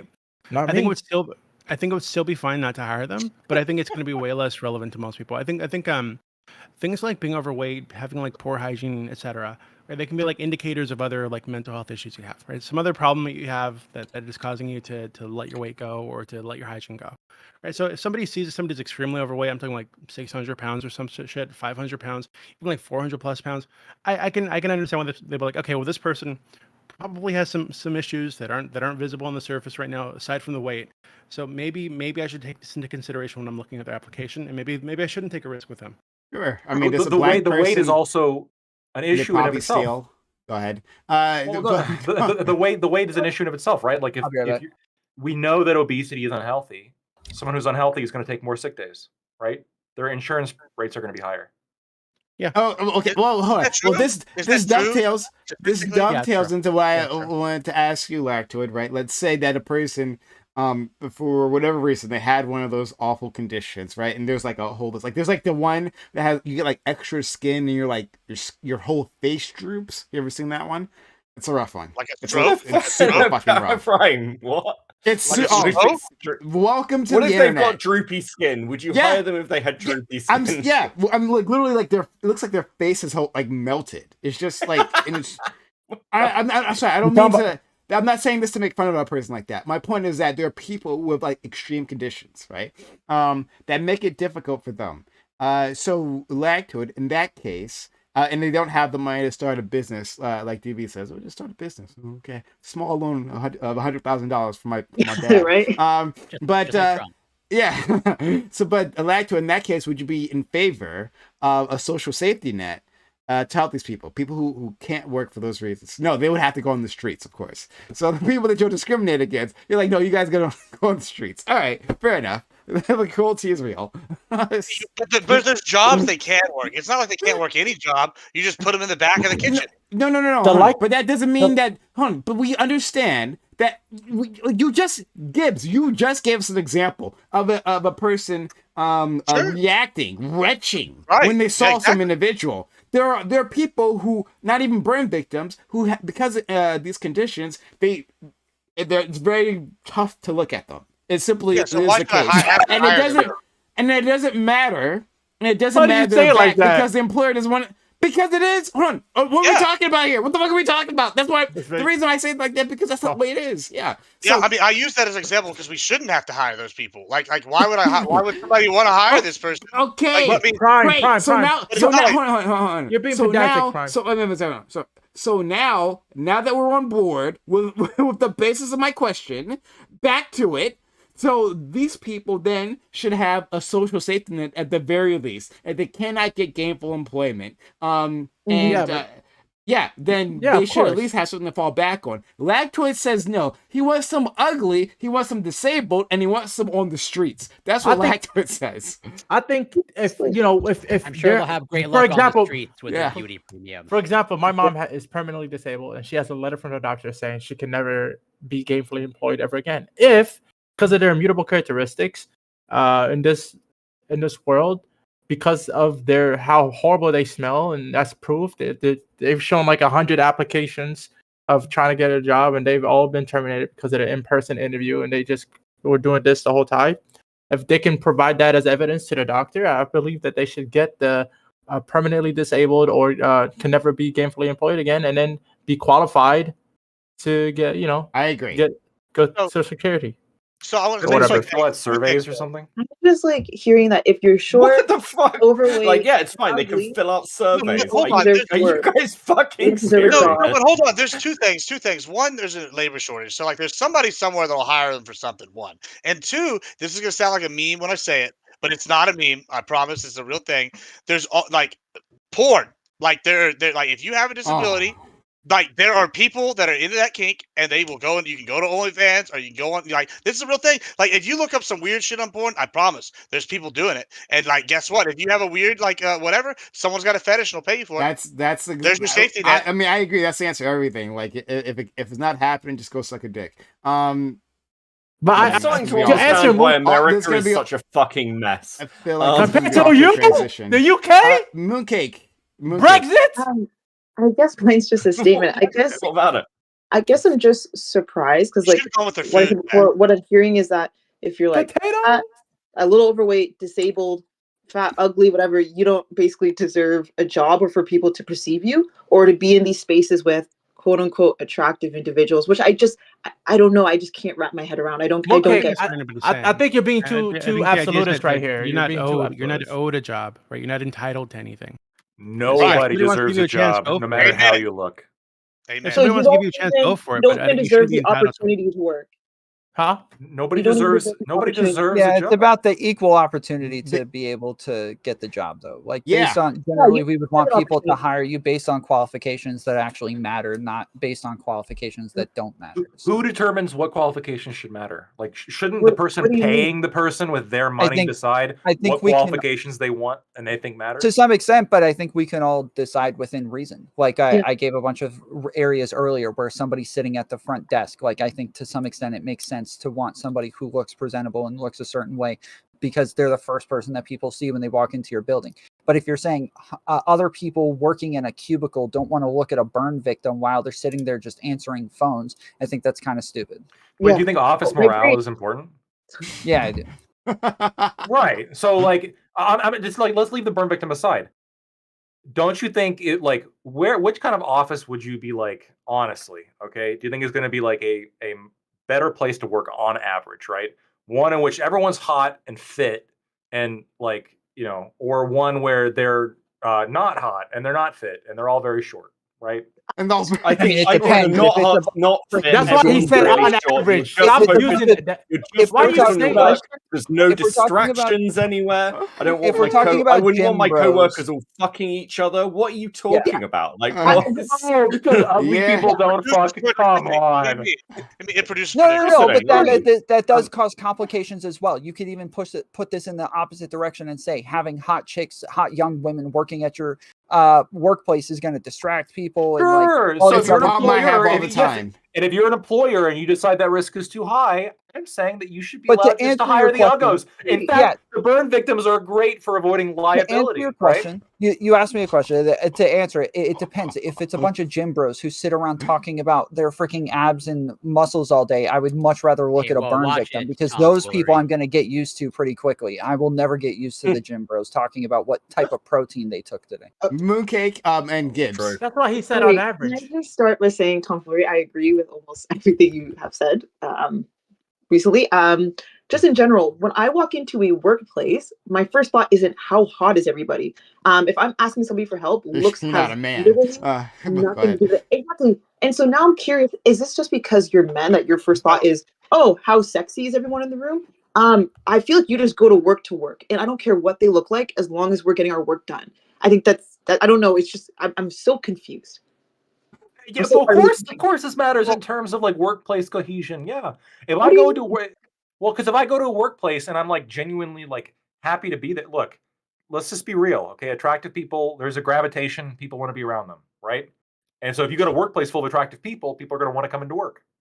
I tell you what, I was real that's just motivated true. working right next to Cheyenne every day. I didn't want to get yelled at. I wanted to stay in my cubicle next to Cheyenne. I'll tell you that. I was putting out stuff fast, and my ex-wife was Boom. down the hall. So like, I'm just saying. But on a real note, on the reverse side, I still haven't gotten that DM. Just been I'll putting send it it out to there. you right Weird, now. your ex-wife. That's Yeah, she was down the hall. But so I'll give you another example though, where lactoids kind of tapped on this. So like, say you have more attractive people there, you run a risk, in theory, of more sexual harassment lawsuits, right? You'll True. have people like doing whatever. So like, maybe you want to avoid those. So like, lactoid said, maybe you want to hire more, ugly people so you can avoid those things. Why shouldn't you be allowed to do that? Yeah, what if you wanted to wait? I think this goes both hand. Like if you want to hire pretty people because you want higher office morale, you should be able to. If you want to hire only ugly people to prevent, not to prevent, because you never prevent everything, but to decrease the likelihood of, the sexual harassment, then I think. Okay, just to be clear, real quick, everybody is doing this. Like, just to be clear, everybody is doing this already. It's whether or not you can actually state these things out loud, show that this was your intent. Like, these are different things. Exactly. Right? Telling that's kind of like we already know that everybody is hiring based on these.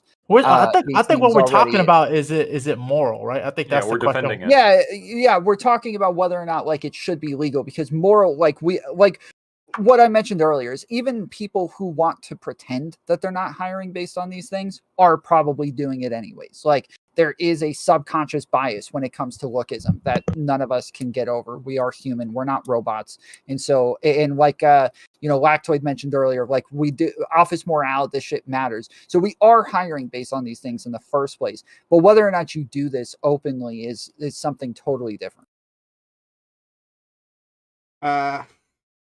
Sorry. Wouldn't that Gibbs, save like? Gibbs, I thought that was the wife at first. I was like, my jaw dropped, but Yeah, she's also good. Here, we'll do that one in a second. Oh God. Okay, all right, DV, please. Like, I don't know. I feel like, Tom, wouldn't that save people a lot of time though? Right. So if I could just put a big sign on the front of my store that says, no blacks, no Asians, no whites. I'm looking for specifically Armenians of this age group. Right. This is what I want to hire. Like, wouldn't that just save everybody else a lot of time, right? If I'm not going to hire them, it would definitely save them a lot of time. But I value the cultural, the way that would influence culture over the amount of time it might save you. Wait. If I'm running a shop of Armenian knickknacks and I want people that's like culturally aware of it, and people who are Armenian, because I want most of my clientele going to be Armenian, so they're going to feel more closely to the Armenian workers. I think it just makes sense instead of having to interview like a bunch of people who are going to come in that I'm probably not going to hire, to save their time, because it costs money to go to interviews. Yeah, this is why when you go to like an authentic quote unquote Mexican restaurant, an authentic sushi place, they probably don't have a lot of black and white people behind the counter. Okay, they probably have a lot of Hispanics and a lot of Asian people.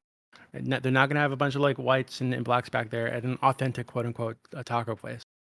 Yeah, again, I agreed with the time thing. I just don't value that over the cultural influence it would have. The cultural influence where we lie to each other and pretend that these things aren't things people take into account? Like, no, why is that a better culture? It's not lying to each other. You not doing it openly. You should get in trouble for doing it openly. Like why? 100%. Well, I think he's advocating for like changing the culture. At least I'm not necessarily Right. opposed to social engineering. As in, so going back to your example of the burn victim, I'm like, someone being shocked. Maybe we should get to a place where someone isn't shocked, where someone isn't having their gag reflex induced by seeing a burn victim. How do you do I think that? that's a testament Is By it putting making burn it to where victims in people are front of people more likely to 24/7? work in those places. It's not you're not forcing burn victims to work there. You're not forcing people to work Yeah, but with burn victims. you don't have but you like are a making it steady to where it's supply of likely. burn But like, victims. so hold on. I'm So like not- this is wait, this is wait, what I let was me talking just about earlier, right? So, clarify, the like- government incentivizing or trying to like guide culture, right, through policy. Mhm. Because this is like using people's businesses, people's livelihoods is like as like test chambers, right? It's like fucking petri dishes Correct, for your but social we experiments. Yeah, we but- have like these things written into like the not the Constitution, the Declaration of Independence, where like we are a liberal country. We want to head in these directions. We are realizing these things more and more, and we're getting better and better at it, and we are influencing the culture Wait, to what are be you talking about? over time. We What did do you mean not it's have not civil in the rights Constitution? protections at the time of the Declaration. of Not Independence. civil Yeah, rights that's it. protections. That's why I just said that we're Where does the realizing it Constitution better say and we're a better liberal over country? time. I'm not sure. What? Where does the Constitution say that we're a liberal country moving in a specific direction, like toward like whatever the fuck you're proposing? It's I don't know that it says that specifically, but I didn't say it says that. I'm saying that it like obviously it holds liberal values and it talks about like freedom, I don't know the shit that it says. I don't remember, Yeah. but the things that it's saying. None of that is like and incompatible we're with what we're talking realizing about. those values. Yes, it is, because if we're talking about How? freedom, you're talking about like blatant discrimination. This makes it to where people aren't capable of living within a Hold on. society. Well, what I'm talking about is Freedom to increasing discriminate. freedom. Yeah, is increasing the freedom actually. What you're talking Yes. about is regulating people's ability to make decisions about their own private property, their own Okay, private businesses. Right? Sure, You're saying but you're I could you're make talking the about same reducing argument freedom. for I'm talking about everything, bro. increasing freedom. Well, You're then saying do this it. with Okay, all then laws. tell me how restricting Okay. somebody's ability to make a decision about their own private property, their own private business increases freedom. Yeah, sure. I should be able to steal from everybody, dude. If I see That's somebody, okay, you're being finders ridiculous. keepers. If I no, I'm not being ridiculous. This Yeah, is you are. literally how all laws work. You're Okay, we're acting talking like about this is the special. Constitution No, I describes want the private freedom to property, steal your shit. individual We're rights. talking about Right? private I property. want the freedom Yeah, to you're steal talking your about stealing shit. That's not And you would private have not the same more thing. freedom if I could steal it. I No, would have he a asked lot you. more stuff. He asked you a question, a very specific one. How does And I answered it, and he refuses to But engage with me. I'll No, engage no, with it. no, I'll you engage with didn't. it. You're taking away the freedom of the property owner is what you're doing by doing that. So like the difference is, and this is the big one, right? One of them is you're restricting the people that own these businesses' rights to run their businesses a certain way. That's not ensuring freedom. And then but you're sitting here saying, oh, I'm protecting this other group by restricting someone else's rights, as opposed to what we're arguing, which is we should just abolish all these restrictions and then everybody can do whatever the fuck they want, which is true freedom, as opposed to that's like what you're bullshit. arguing with the stealing, their own which shit. is No, with their own shit. As opposed to what you're arguing with the stealing is you're infringing upon my rights as a property owner. There's the Okay. difference. You see the yeah, difference? you're presupposing property rights in order to make this argument. I'm saying No, I'm fuck not your presupposing property this. rights. I should be able to Okay, steal well, your this shit. is just you just Stop. talked about what's enshrined in the More Constitution. rights. I get right? more And freedom if so I was- I'm able to steal I was stuff. responding to you based on what's enshrined in the Constitution, and one of those things is private property rights. And it's Like based on liberty John and property. Locke, which is like And that's law what for I'm saying. liberty and property. It's the Yeah. same with freedom. Same Thank with you. freedom. Damn it, It gives people more freedom, and it's not just some people who are like protected under like when we're trying to protect immutable characteristics. It's not like we're just protecting Black people in this case. We're protecting all races in this case. So it is more freedom for more people. The Constitution includes the right to party, the right to dance, the right to boogie. But I haven't read it in a while, so I'm not sure. Let's go to Corey. He actually does Good have all luck those to things, it. though. Yeah, so like one of the arguments that I'm hearing is like, increasing freedom of businesses and like, this is like intervening in business to like operate, and you're like, if it's too much intervention, you're like wasting the time and money of like businesses. And I'm curious, I guess I'll like sort of pose it to Lactoid and Doobie of like, so if businesses like want the freedom to pretty much like do what they want, but it seems like, so in my limited experience of like, searching for jobs in the past, of like sometimes businesses also have like no issues with wasting a potential employee's time, where an issue that I sometimes encounter of like, many employers don't post their salaries. And it's a very disheartening experience of like going through an entire interview process. And turns out it's definitely not the salary that you would expect. And I'm curious, do you think it's sort of tangentially related? Do you think, so if you want discrimination, should businesses then it should be made mandatory that okay, this is all your criteria that you're discriminating on, and here's like you are forced to publish your minimum salary. Yeah, I'd be okay with that.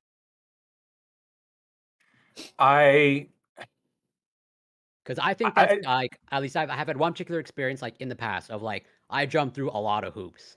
I get that, but like here's the comparison that I have an issue with. Generally speaking, I like transparency, especially on the consumer side. But like, I see an employer-employee relationship as a contract. It's an agreement between two people. Hey, come do this for me, and I'll give you this. So if we're going to say the employer has to post a minimum salary, when the employee when the employee applies, or the potential employee applies, should it also be a law that they put on like the salary that they're demanding, or should that be something negotiated later? Well, at least I don't know how you. I guess you can make it mandatory, but like in my experience, there's always the question of like, what's your expectations for salary, and that's always like a given. But it's never it's only randomly posted of whether a company's actually transparent of like what they're willing to pay as a minimum. Yeah, like on a personal level, I think it'd be a good idea. I just have to think about it more to see like what ramifications could happen from it. Yeah, this is something that I learned early on, right? Said just putting the minimum salary or a reasonable salary range upfront, based on your experience, etc. Just saves everybody time, right? Not only does the potential employee show up, wanting specific or expecting something, and maybe what you're offering is not what they're expecting. Right? But on my side, if I'm offering something that I think is reasonable and they're fucking way out of the park, that's a waste of my time too, right? I could add somebody else in there, doing an interview. So yeah, I learned that early on. You should just be as transparent as possible with all that. Yeah, generally, I think transparency is good. Well, yeah, but would you be okay? Well, I know you're a libertarian, so whatever, you're anti-state overall. But in our current environment, would you be okay making it mandatory? Like, listen, employers need to be transparent. Without Yeah, because transparency has always been something that I'm more amenable to being like, yeah, you can do what you want, but you got to tell people what you're doing. I could be convinced. I'm not convinced right now because again, I'll have to think about this. Is an interesting proposal, but I'm leaning towards yes. I'm leaning towards agreeing with that proposal. I think it's a good idea. So you'd be like mandatorily, if we're going to discriminate, you'd put on the door, no Negroes. Yeah. Like you would like list the races you don't want. You would list like other things minimum you don't race want. criteria, minimum salary. Yeah. And nobody above this weight or below this weight. Yeah. And then I think that then you would know like, hey, I don't want to work at a company that does this, right? That could be more freedom for the employee to decide what kind of person the employer is. Okay. So Mooncake, I know you had to head out, so yeah. Sorry guys. League of Legends time? Grind? No, unfortunately not. I had to go get my dad. What do you mean? What do you mean? I'm gonna judge you. I used to main Warwick jungle, but now nice. I Seraphine bot. I guess like whatever. Okay, yeah. Thank you for having me. I apologize I have to leave early tonight. But thanks again. I've enjoyed the conversation so far. I'll see you guys later. I'd hire the hell out of you, Mooncakes. Oh man, I don't know what to make of that at this. Oh, you're not beating those fucking allegations, Tom. Stop sabotaging yourself. Fuck. Wait, Tom, what did you say? I didn't hear you. No, I said I'd hire the hell out of you, Mooncakes. He'll DM you about it later. Yeah. We're gonna leave that alone. Wait, Beckett, who do you main, Beckett? Who do I main? I used to main Timo back in the day, a long time ago. Everybody hates the guy that mains Timo. No offense, Beckett. Yeah, well, I'm a piece of shit. So what do you want from me? I'm not pretending otherwise. I like this guy. I go ahead. Corey, you want to say something in Lactoid? You want to? No, I pretty much said what I wanted to say for now. Okay, sorry, Lactoid, and then I just had a question for Tom. So I know you don't support this because nobody does. Okay, but I just want an answer.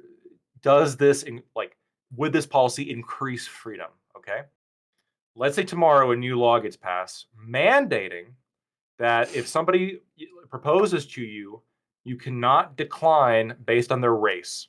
Okay, you could decline for other reasons, but not based on race. Like if you decline as a marriage hiring? proposal, a marriage proposal. Yeah, marriage proposal. Okay. If the law was passed prohibiting discrimination of marriages based on race, would this increase freedom because now it allows people to marry, maybe in a racist society, they can marry, more people? Or does this decrease freedom because now you're forcing people to marry somebody they don't want to marry? It would probably decrease freedom, but we don't have, like, I don't see any reason for the government to have a say in those sorts of things. Wow, Tom. You're gonna go What a in a right-wing different direction than What a Super right-wing, yeah. I knew you were So, bigoted. mask This is just off. fucking I ridiculous. think it, what I if think they- the level of issue is very hatred. I got one follow-up. I got follow-up. What if it's a town in which everyone's white and there's only one black person? Now does the black person have to go unmarried their whole life? Yes. And all the wow, why? Doesn't this black person have a right to access to marriage? They not really, no. Not to a specific marriage, no. No, I'm not saying like a specific marriage. I'm just saying like for a racist town. But access, no, access, no, that wouldn't be the same, right? Access would be like, I have the ability to present myself to others for, to apply to be married, right? Right, I can present not to a myself specific to you. marriage. Yeah, Right. yeah, not to a Anyone. specific marriage, yeah. Okay, I'm gonna make the connection now. So I'm not hiding it. I'm not hiding the ball too much. I understand. Yeah. So commonly, well, what if you have like a town full of racist white guys and there's one black guy who can't find a job? Like a lot of people would say, well, this is evidence of why we need civil rights protections. We should force somebody to hire him. But we would never use this logic when it comes to marriage, right? Now that's partially because, probably mostly because like we just see marriage as more of like a close, like, intimate thing. But what if somebody sees their business like as maybe even more important than their personal life? Or sees their business as like incredibly important to them? Like the guy that wouldn't bake the gay cakes. Yeah, the guy who wouldn't make the gay Yeah. cakes, right? This was probably Well, more those are important than artistic- marriage to this person. Yeah, I think that the Clearly it government, was more we consider this part of their responsibility. It's like actually taking care of the economy, making sure people are able to put food on their tables, making sure they're capable of making a living in some way. Not that they're actually going to give them the money in and of itself, but that they're going to give them the ability and the opportunities to do so. What And if so I somebody- think in that case, they have a lot of responsibility when it comes to businesses in the country. Why couldn't you apply that to marriages, especially if somebody wanted to be like a married woman, a stay-at-home mom, and have children? Don't you have a responsibility to marry that person? Marriage is an economic prospect. I know. So again, you're talking about like I think that they should have the ability to get married. So if there was a law that says they can't get married, then that would be one thing. But to marry a specific person, no. So like just the same as like nobody has a right to get a specific job, but they should have the ability to No, get no, it. No one's making that argument at all. Yeah, I'm not I saying read nobody in like. the D10 Yeah, in I'm what, not- the argument that he just made. He that- didn't make that argument. Right, I'm just No, saying you, like. D10, you, How did I make that argument? you just now you asked if why don't they have the ability to get married, and I'm saying they do, just not to a specific person. I was making the analogy. I was making it analogous to the job that you would say that they had to hire. Such I like the- made, and I did too. no, And you didn't, That's what I was because arguing against. okay. So you're okay with people. Okay, you're not okay with people not hiring somebody because of their race, correct? Yes, I am not okay with them doing that Right. openly. But you are okay with people with not marrying somebody because of their race, correct? Mhm. Yeah. But the reason that you gave why it would be a bad thing for an employer not to hire somebody because of their race for economic reasons, and they have a duty to give access to that work, correct? That's your argument. To have the ability to get work, yes. Right, Not to a specific place, but to have the ability to get work, yes. I'm really confused about how is that disanalogous to the marriage situation? I can make it disanalogous. At least I'm going to end I up can attempt repeating to. what I said last time. But yeah, go ahead, Gordon. I think generally speaking, at least from my perspective, we come from this overlaps with, let's say, the right to healthcare, as in like a romantic relationship and a marriage, not necessary for, let's say, for your survival, in terms of getting your basic needs met. as opposed to being able to make some sort of wage to like buy food and hopefully shelter. That is a necessity for you to survive, at least in our society, the way it's designed. Well, Wait, I'm not done. And I'm curious, D10 Dream. Oh. Can I finish? it's not a zero. It's a D10. Go ahead. Sorry. Okay, sure. D10 Dream. I apologize. Given everything that you outlined, I'm curious, from your perspective, does a physician have the right to refuse any patient on any whim whatsoever? No, I think it's because of the creed that the oath The they take, Hippocratic right? Oath. Yeah, the Hippocratic Yeah. Oath. Not every doctor takes that. That's not universal. Then if it's not universal, then I guess not, right? I mean, wait, what doctors are not taking the Hippocratic Oath other than chiropractors? Well, first of all, I mean, medical doctors. No, good Let me clarification. clarify, yeah. Well, it all depends on like, most people understand the Hippocratic Oath in their mind. They have it instead of like whatever, do no harm. And that can be interpreted very broadly, of like arguably under the principle you can never give chemotherapy in some contexts because you are potentially doing harm. And so, yeah, not every doctor takes that oath, and it's not interpreted as. And also, we have medical assistance in dying in Canada. Does that violate the Hippocratic Oath? Yeah, what? We have yeah, medical assistance in dying in You Canada. talking about assisted suicide? Yeah. Yes. Yeah, of course not, because you're actually helping somebody by relieving their suffering. I mean, I don't know that I don't know if we want to dive down that topic, but I mean, I would say no, that does go against the Hippocratic Oath, but I don't think so. So okay, so I'll throw it back to you, D10 Dream. Does a doctor on a whim have the ability to kill any patient to relieve their suffering? On a whim? Yeah, sure. No, it has to be with consent. Okay. But if they're not, Corey, if they're not, to answer your question, or I guess to pose a question to you, based on what you said, like there's some responsibility to make sure people are fed and have some kind of income for housing. Let's say if you can show that somebody would have food and housing, even if you didn't hire them, then are you okay with this person not being able to get sued for racial discrimination? sorry, can you repeat that? I didn't catch Let's say an employer can prove that somebody will continue to have housing and food, even if they don't hire them. Is the employer still required to hire this person? If they can prove it, they want to go down that road. I wouldn't, as of right now, intuitively, I wouldn't necessarily disagree with that approach. Because in America, with food stamps, I mean, that's like food is already going to be taken care of, right? So now the question is just one of housing. Yeah. Right. And Corey, I wanted to say, especially with marriage, especially where I live, you kind of need a 2-income household in marriage to kind of survive, especially in expensive areas. So you might say, listen, I actually need to get married to you for me to be able to live and have. Well, that's why you need to vote out those people and join the Republican Party or move over here to Texas. Go ahead, Corey, answer that, but we got to move on to our next topic. Well, yeah, that's where I think part of the divide is. I'm not saying everyone's, or I'm making the argument currently, that everyone's entitled to get a job that provides them with shelter and food and sustenance. I'm rather more arguing that everyone should have the opportunity, an equal shot at getting that opportunity to get that employment, and not be discriminated off of arbitrary criteria.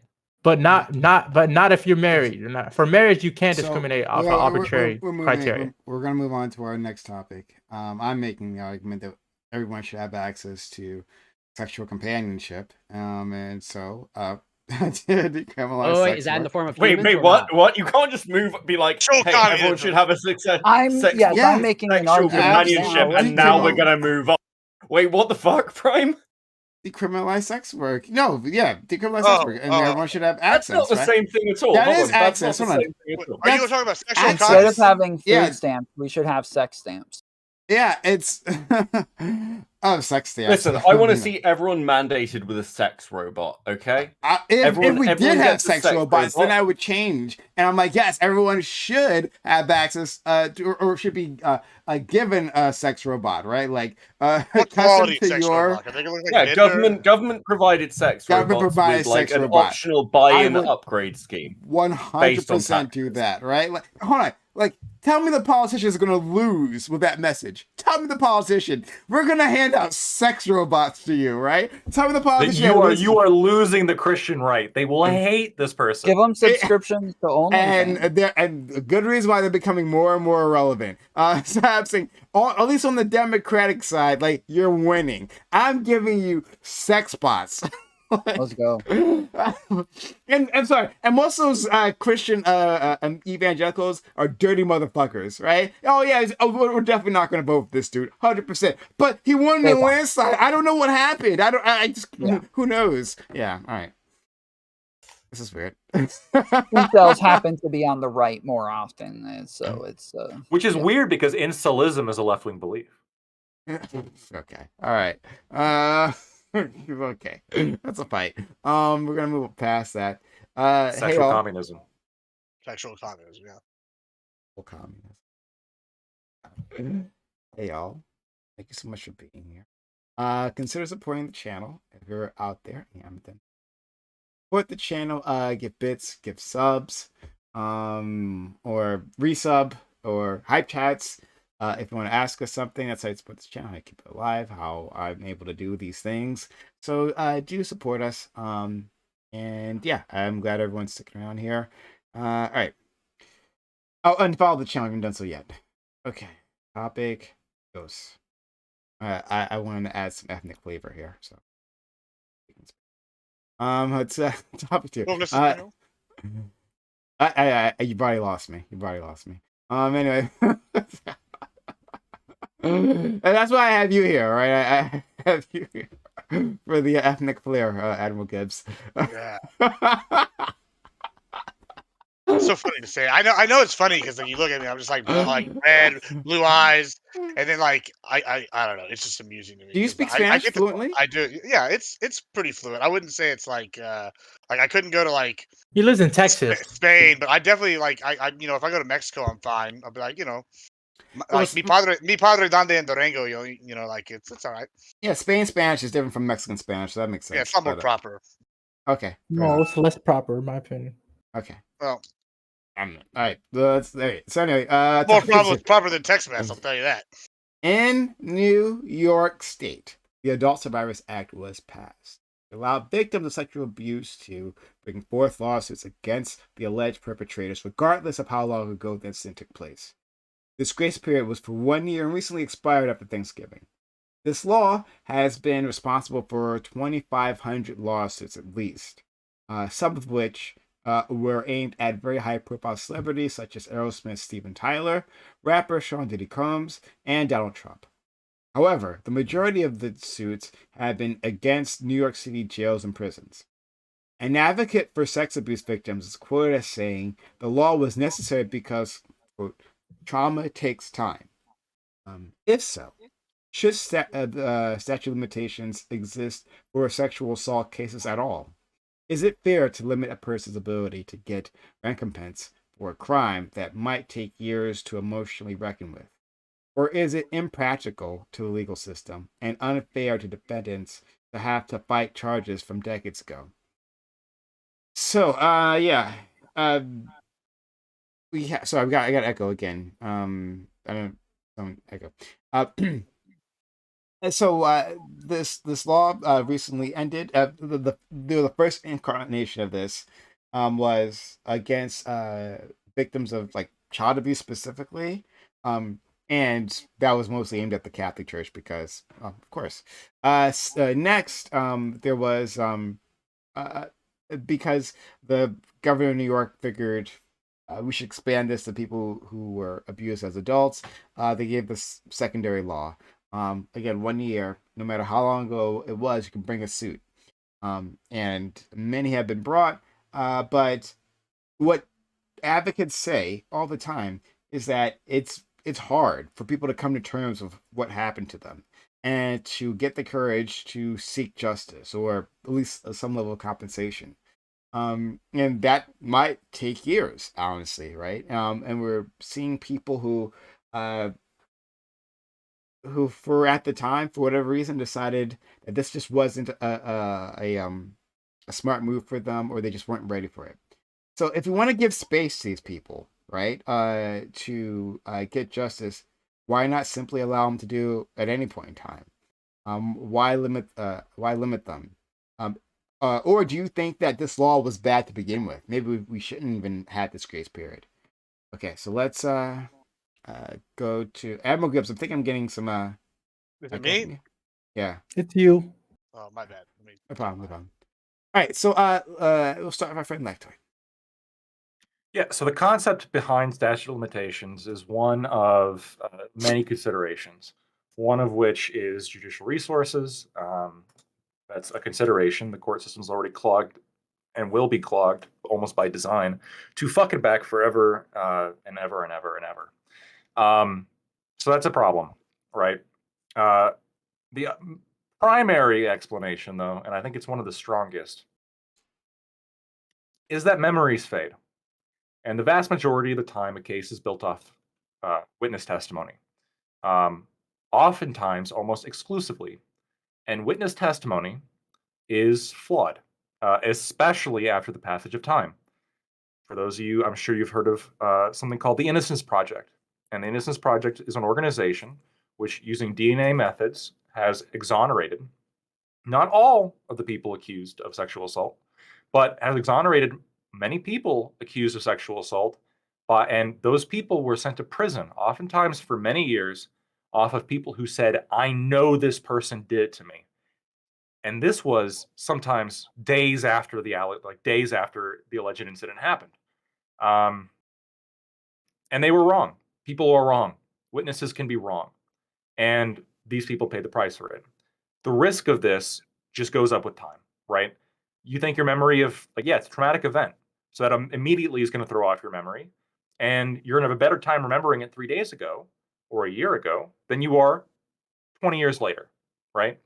And I'm very concerned with increasing the statute of limitations unless there's an actual studied and logical reason to do so.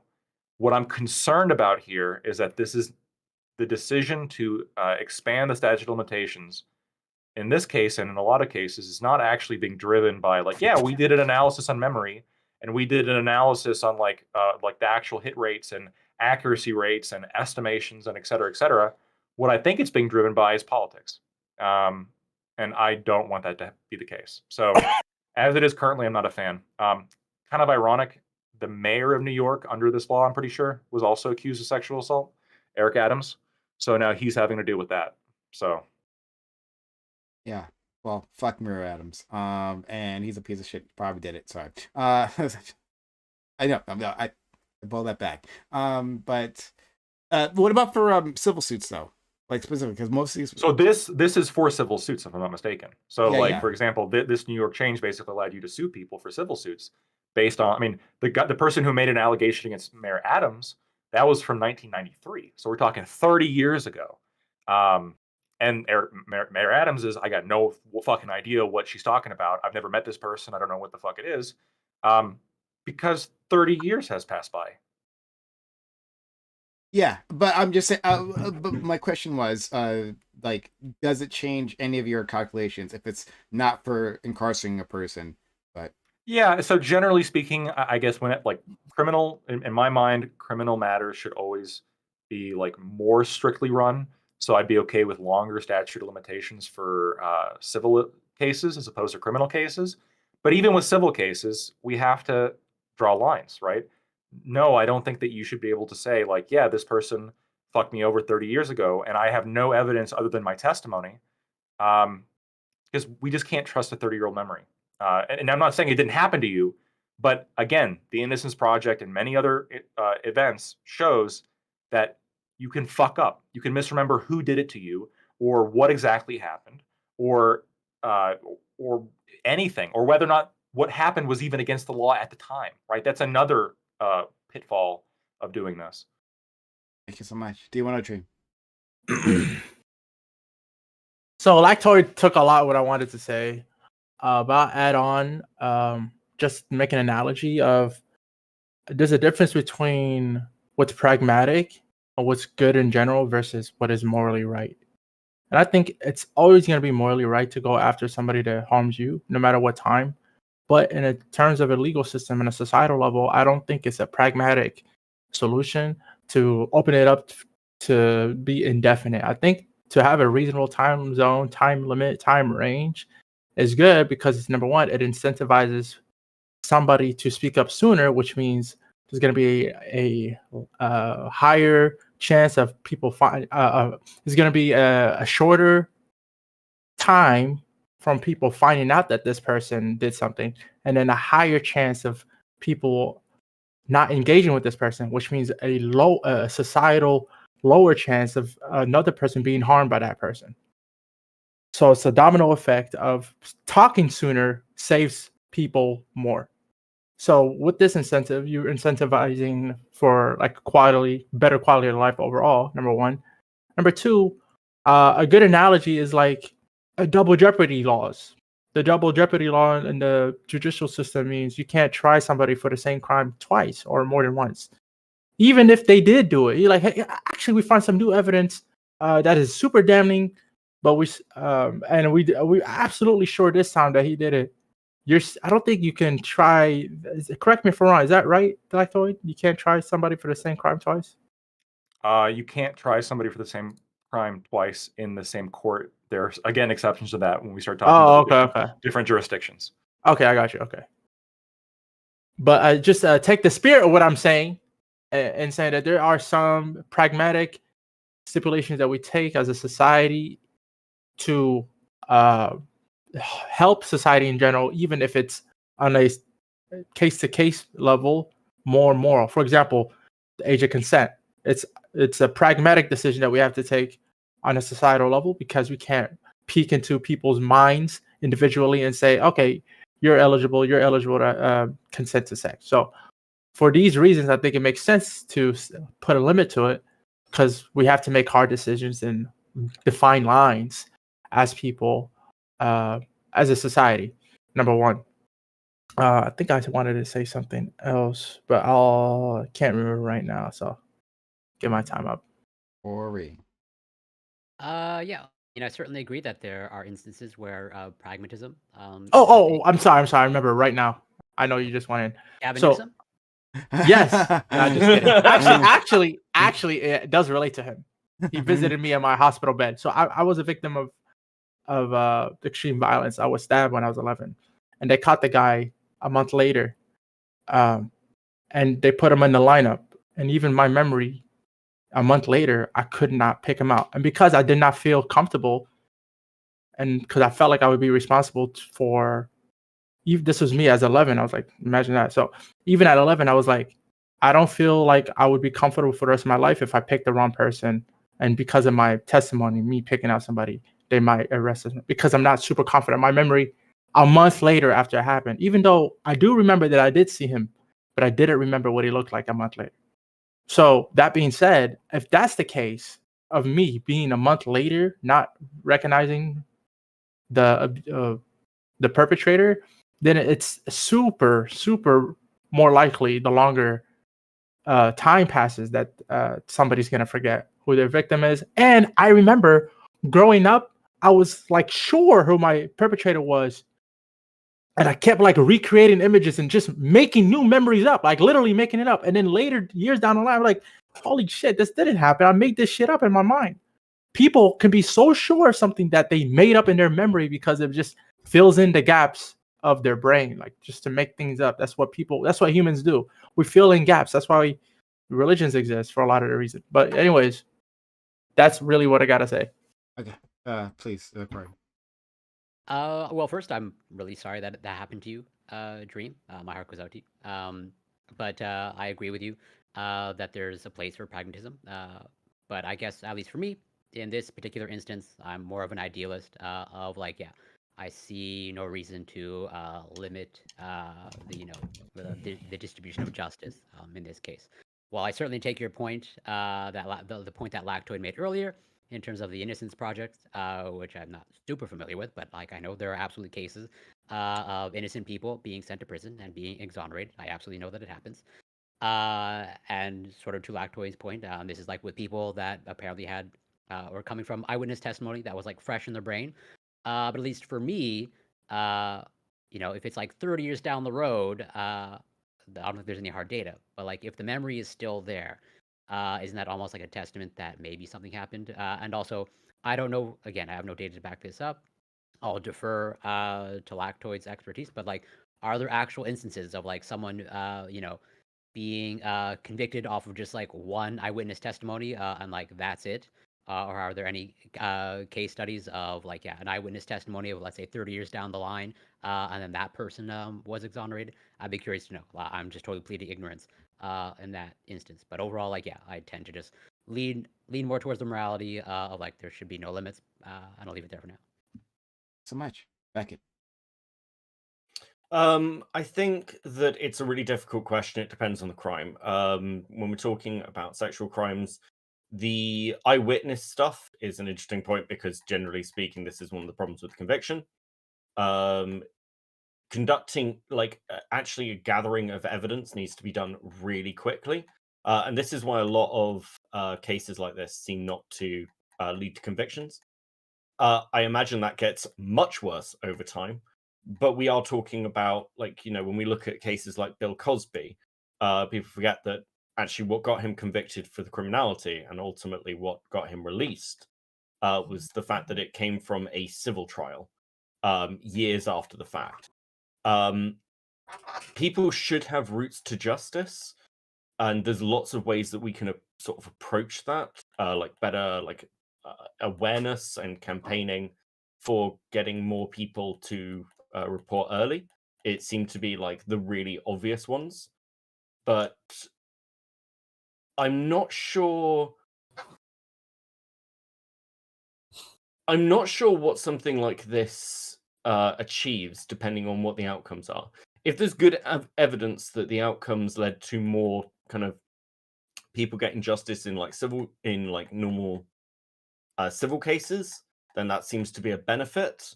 I think there's also obviously the massive danger that these are not light accusations.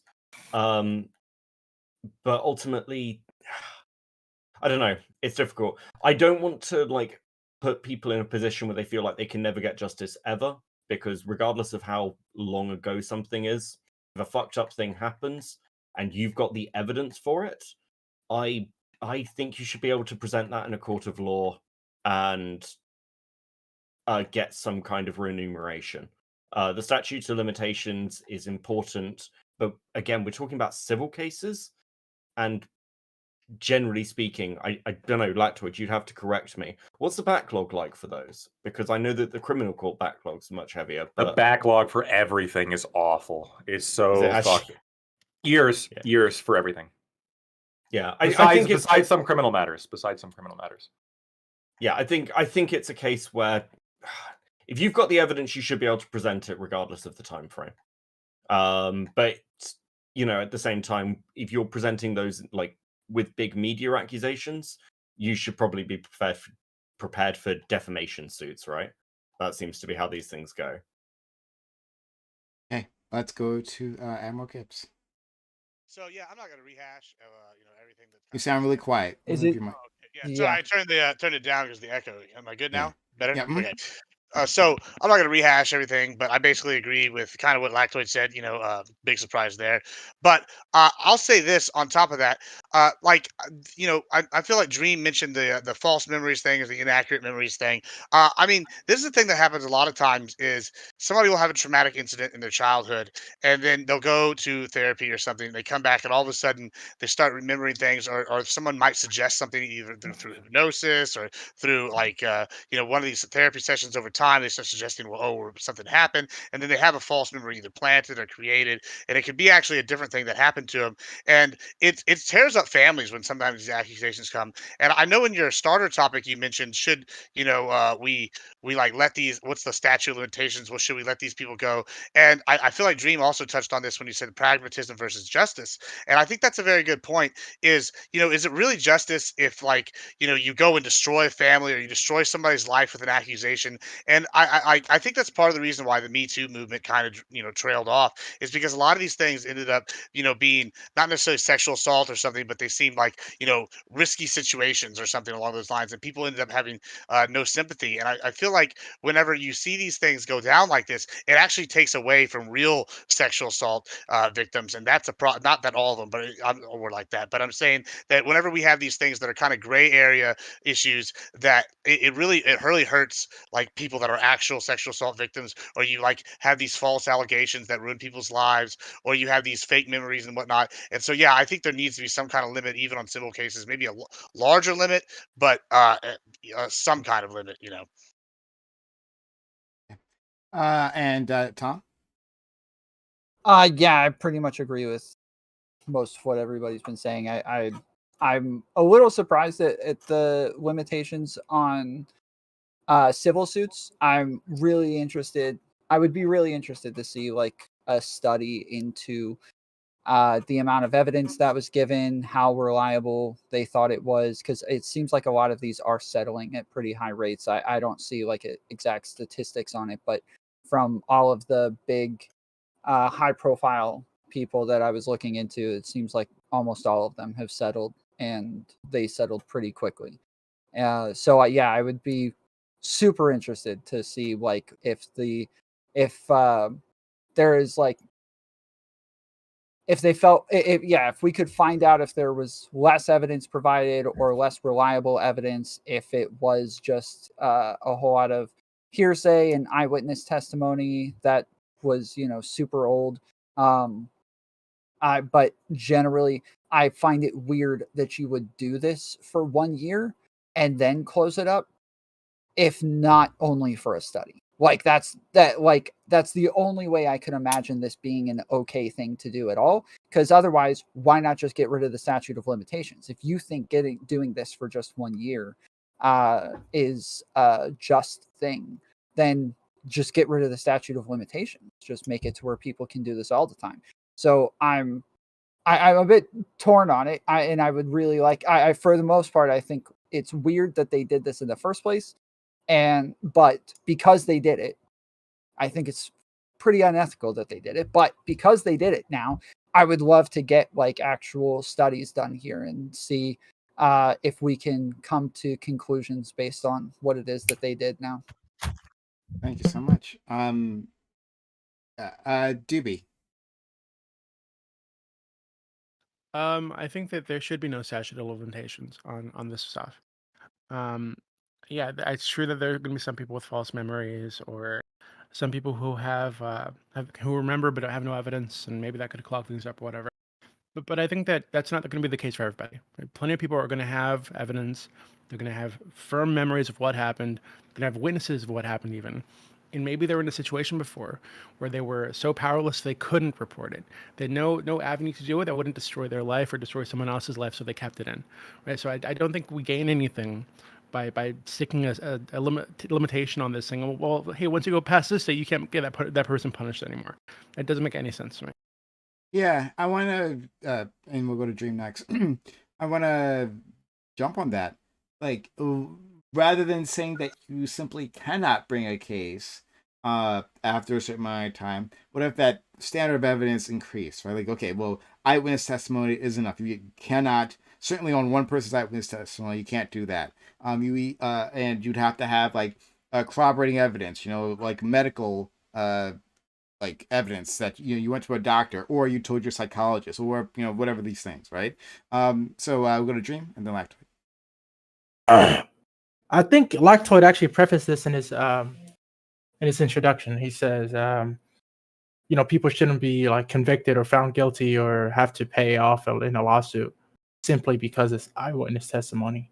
And I agree with that. I kind of believe that was like damn near every crime I'm not sure what crime I would just agree with in terms of convicting somebody, sending them to jail and punishing them just because somebody says so, because people lie, people are wrong. So like I agree with you, Prime, in saying, hey, I'm actually okay with no statute of limitations at all for anything, as long as the evidence provided is damning and is enough to actually prove beyond a reasonable doubt, or like with the preponderance of evidence that shows a high likelihood of that happening, versus, hey, I just said so and you have to believe what I said. But the reason why I think it makes sense to have a statute of limitation here is because of the pragmatism involved. I mean, that's the whole reason we have, Asia consent laws. Like, you're not going to expect a lot of underage people to have the ability to consent because of, the mental things. And you're not going to expect a lot of people who wait 30 years to actually remember things. So it's like you don't make laws based on the exception. You make laws based on the average. Go ahead, Lactoid. So I'm.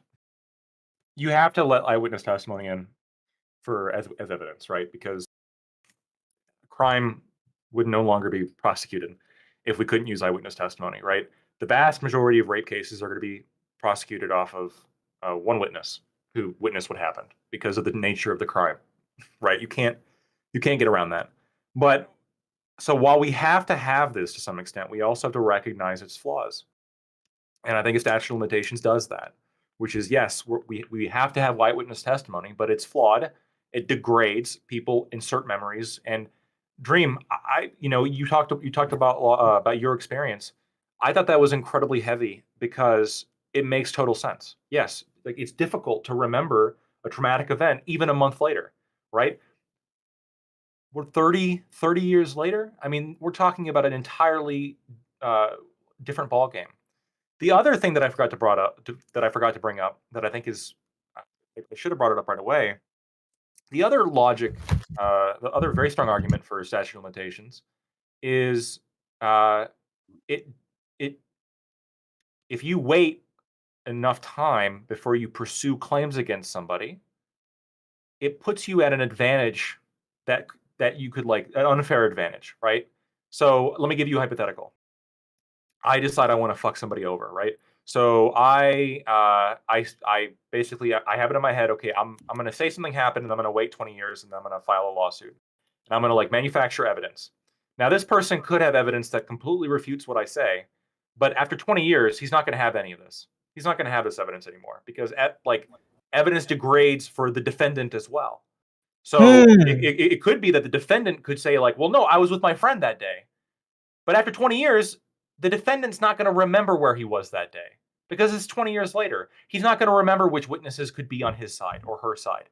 They're not going to remember, where they were that day because it was 20 years ago. The friends could be dead. I don't know. Prince Andrew managed to remember he was at Pizza Express. Remember? That he possibly been at that party. He was at Pizza Express. That was a very weird place for him to be. So yeah, you have exceptions. Yeah, sure, you have exceptions, but like generally speaking, like. The concept is like not only do we want evidence being presented by the plaintiff or a witness in a criminal case against the defendant, but we also want defendants to be able to have a reasonable shot to present evidence to defend themselves. And the defendant's on the disadvantage because they don't know what's coming, right, until it hits them. And then when it hits them, they have to dig back and like, well, no, I actually wasn't even there. I was on this vacation. But after 20 years, the receipts are all gone. Gibbs.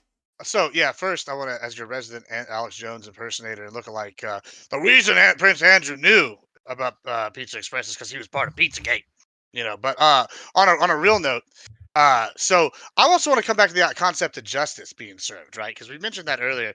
Let's just say hypothetically somebody did do something. Say like Bob, assaulted Sally, right? And they wait 20 years, and Bob is never reoffended. He's an upstanding member of the community, and he's got a wife and kids. And y'all bring up the idea of coming back for revenge and whatever. Let's just say there's no manufactured evidence, none of that, like none of what Knock would say.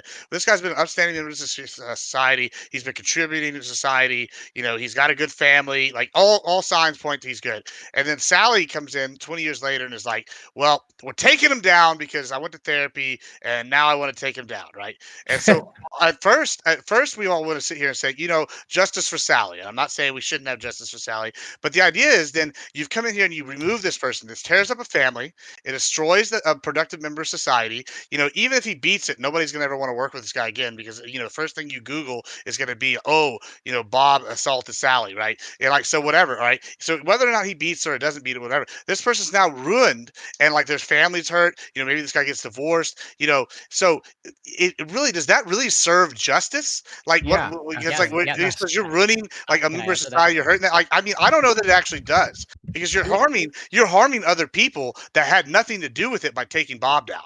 Corey? Okay, well, so to try to use like your particular example, and assume it's legitimate, as in Bob actually did something criminal and let's say horrendous. Sure. I would say, yeah, even after the fact, let's say 20, 30 years down the road, let's say they've already established a family and, they become a trusted member of the community. Like, I would still agree that that is restitution, as in presumably the victim for 30 years has been paying a price, probably to their mental health, overall well-being of like, yeah, this is looming over their head. This happens with child abuse victims all the time of like, yeah, that should be restitution for pretty much the rest of your life.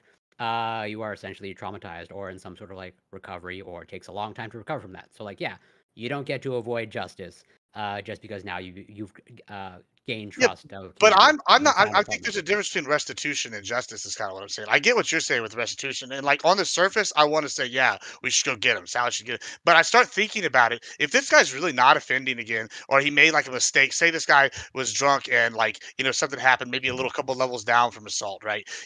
And he did something slightly creepy, or like that made somebody feel uncomfortable, or like maybe it was just a groping incident. And now you come out and he's like, oh, he assaulted me, and he ruined this person's life. I don't know that that's actually serving justice to go ruin this person's family, to go like destroy their lives. Like maybe if it was like, maybe there's a levels to it where I might draw a line, but I'm just kind of interested. I don't know. Okay, so we have like real life examples of things like this happening, right? So, for example, the Golden State Killer, right? So, this The guy who who? killed the Golden State Killer, famous serial killer in the 70s and 80s, raped like I think like 50 plus women, murdered at least a dozen people, uh, tons of burglaries all over California. He's really really fucked up guy, right? But when they caught him, he was like 73 years old, and he hadn't done anything since like 1986 or something. Right? Nothing they know of. He hadn't killed anybody, hadn't raped anybody, hadn't burgled anything for over 30 years. Right? They caught him when he was 70 something years old, had a family. He was just an old man living on the block, right? So, Gibbs, are you saying that they shouldn't have arrested that guy and given him life sentences, which is what they did? I think they should have executed him, right? But you're saying because, hey, he's been an upstanding member of society for as long as I've been alive, so why should we punish him now for things that he did forever ago? Nobody's going to Not be saying fixed by that, right? Well, why not? Why isn't it the same thing? So Who I served? definitely Who said there's served levels. There's by definitely like punishing this levels. guy for things that happened over 30 years ago? I think Gibbs' point is severity. So that's why Yeah, he said severity. a little 3 levels below assault. You're talking about serial murder. I mean, yeah, like so, like Again, who was served by punishing him for things that happened 30 plus years ago? Then nobody is alive to even the like family go. is served. Like if the Okay, well, family, like why isn't that the case in the assault? So if somebody so raped because somebody, why isn't it that their pain and the pain of their family members and say it people wasn't around them? say it wasn't rape though. Say it was like like maybe like groping or something, and then you go and charge them with sexual assault. Like I mean, that's not full on rape, right? Like that's not the same as like I viably. I mean, no, there is a distinction, right? So like say you Bob in this scenario Wait, hold on. To be clear, you grabs do her think breast. rapists should be charged? 30 years later. Yeah, I mean, yeah, probably. Yeah, I mean, I think there's Probably. degrees. What do you mean I mean, probably? Okay, when shouldn't they be charged 30 years later if they're a rapist? it comes down to evidence, personally. I think with me on that one, like if we have the like Yeah, I damning understand. evidence, but like if it's like he said, she said kind of thing at that point, maybe not 30 years down the line because maybe you should have brought it up a few years ago. Okay, so in the case of like groping, for example, right? If there's like firm evidence, like video evidence of 30 years ago, this dude held a woman down and groped her vagina or her breast without permission, right? And she was like struggling to push him off. God And he damn. said, "Fuck you, I'm gonna grab him," right? He pulled a trump and grabbed her by the pussy, right? And we have video evidence of this. Should he still be charged, even though he's been an upstanding member of society since then? I mean, of groping, just like yeah. I mean, like 20 years down the line, 30 years down the line, I'm gonna say no. You Well, should have said something. You should have that said seems something crazy to me. sooner. Yeah, that seems crazy to me. I think that I think when we're talking about this kind of show, we need to like take into account like how this stuff affects the person it's happening to. Right. So a lot of people aren't going to be comfortable coming forward immediately and be like, "Hey, this thing happened to me." There's a lot of shame attached to it for a lot of people. Right? They might feel like their family's going to disown them because they're going to see them as dirty or some shit, or nobody in the community is going to want them. They're not going to be able to find a husband or whatever the fuck. Right. So like, I think that we need to like. You're Well, let me speaking as take if that. they're like clear-minded individuals after this traumatic thing happens to them, and it's just not the case. So let's just take that. I go to the bar a lot, right? Because I like to date, right? You know, I'm trying. I have a good time. I have a very active, social life outside of Twitch, right? So I like to go to Really? the bar. Yeah, So, but I mean, so here's kind of You what know, I'm going. lying might not be a crime, but it Yeah, is moral. You're But not listen- my kind of people. If you got an active Yeah. sex life, go ahead. I'm sorry, Prom. I guess I'm never getting invited back now. But no, listen. So, like, I go to the bar and I often see what like some people might term as assault, right? Like they would say, "Oh, a girl," like, and I'm not saying this is right by any stretch of it, but somebody I'll give you an example that happened to me. Right. So because I feel like this is the best. I had told a girl no on previous occasions and several times, and I went out and I took a date out to the bar. We were in a big group, and she's friends with one of my close female friends, and the girl came up to me and grabbed my dick in public. Like just and I was like, "Whoa, what are you doing?" And like proceeded to try to like fondle me while I'm sitting here like while I'm all right. Now, I'm not saying that people don't get affected differently, right?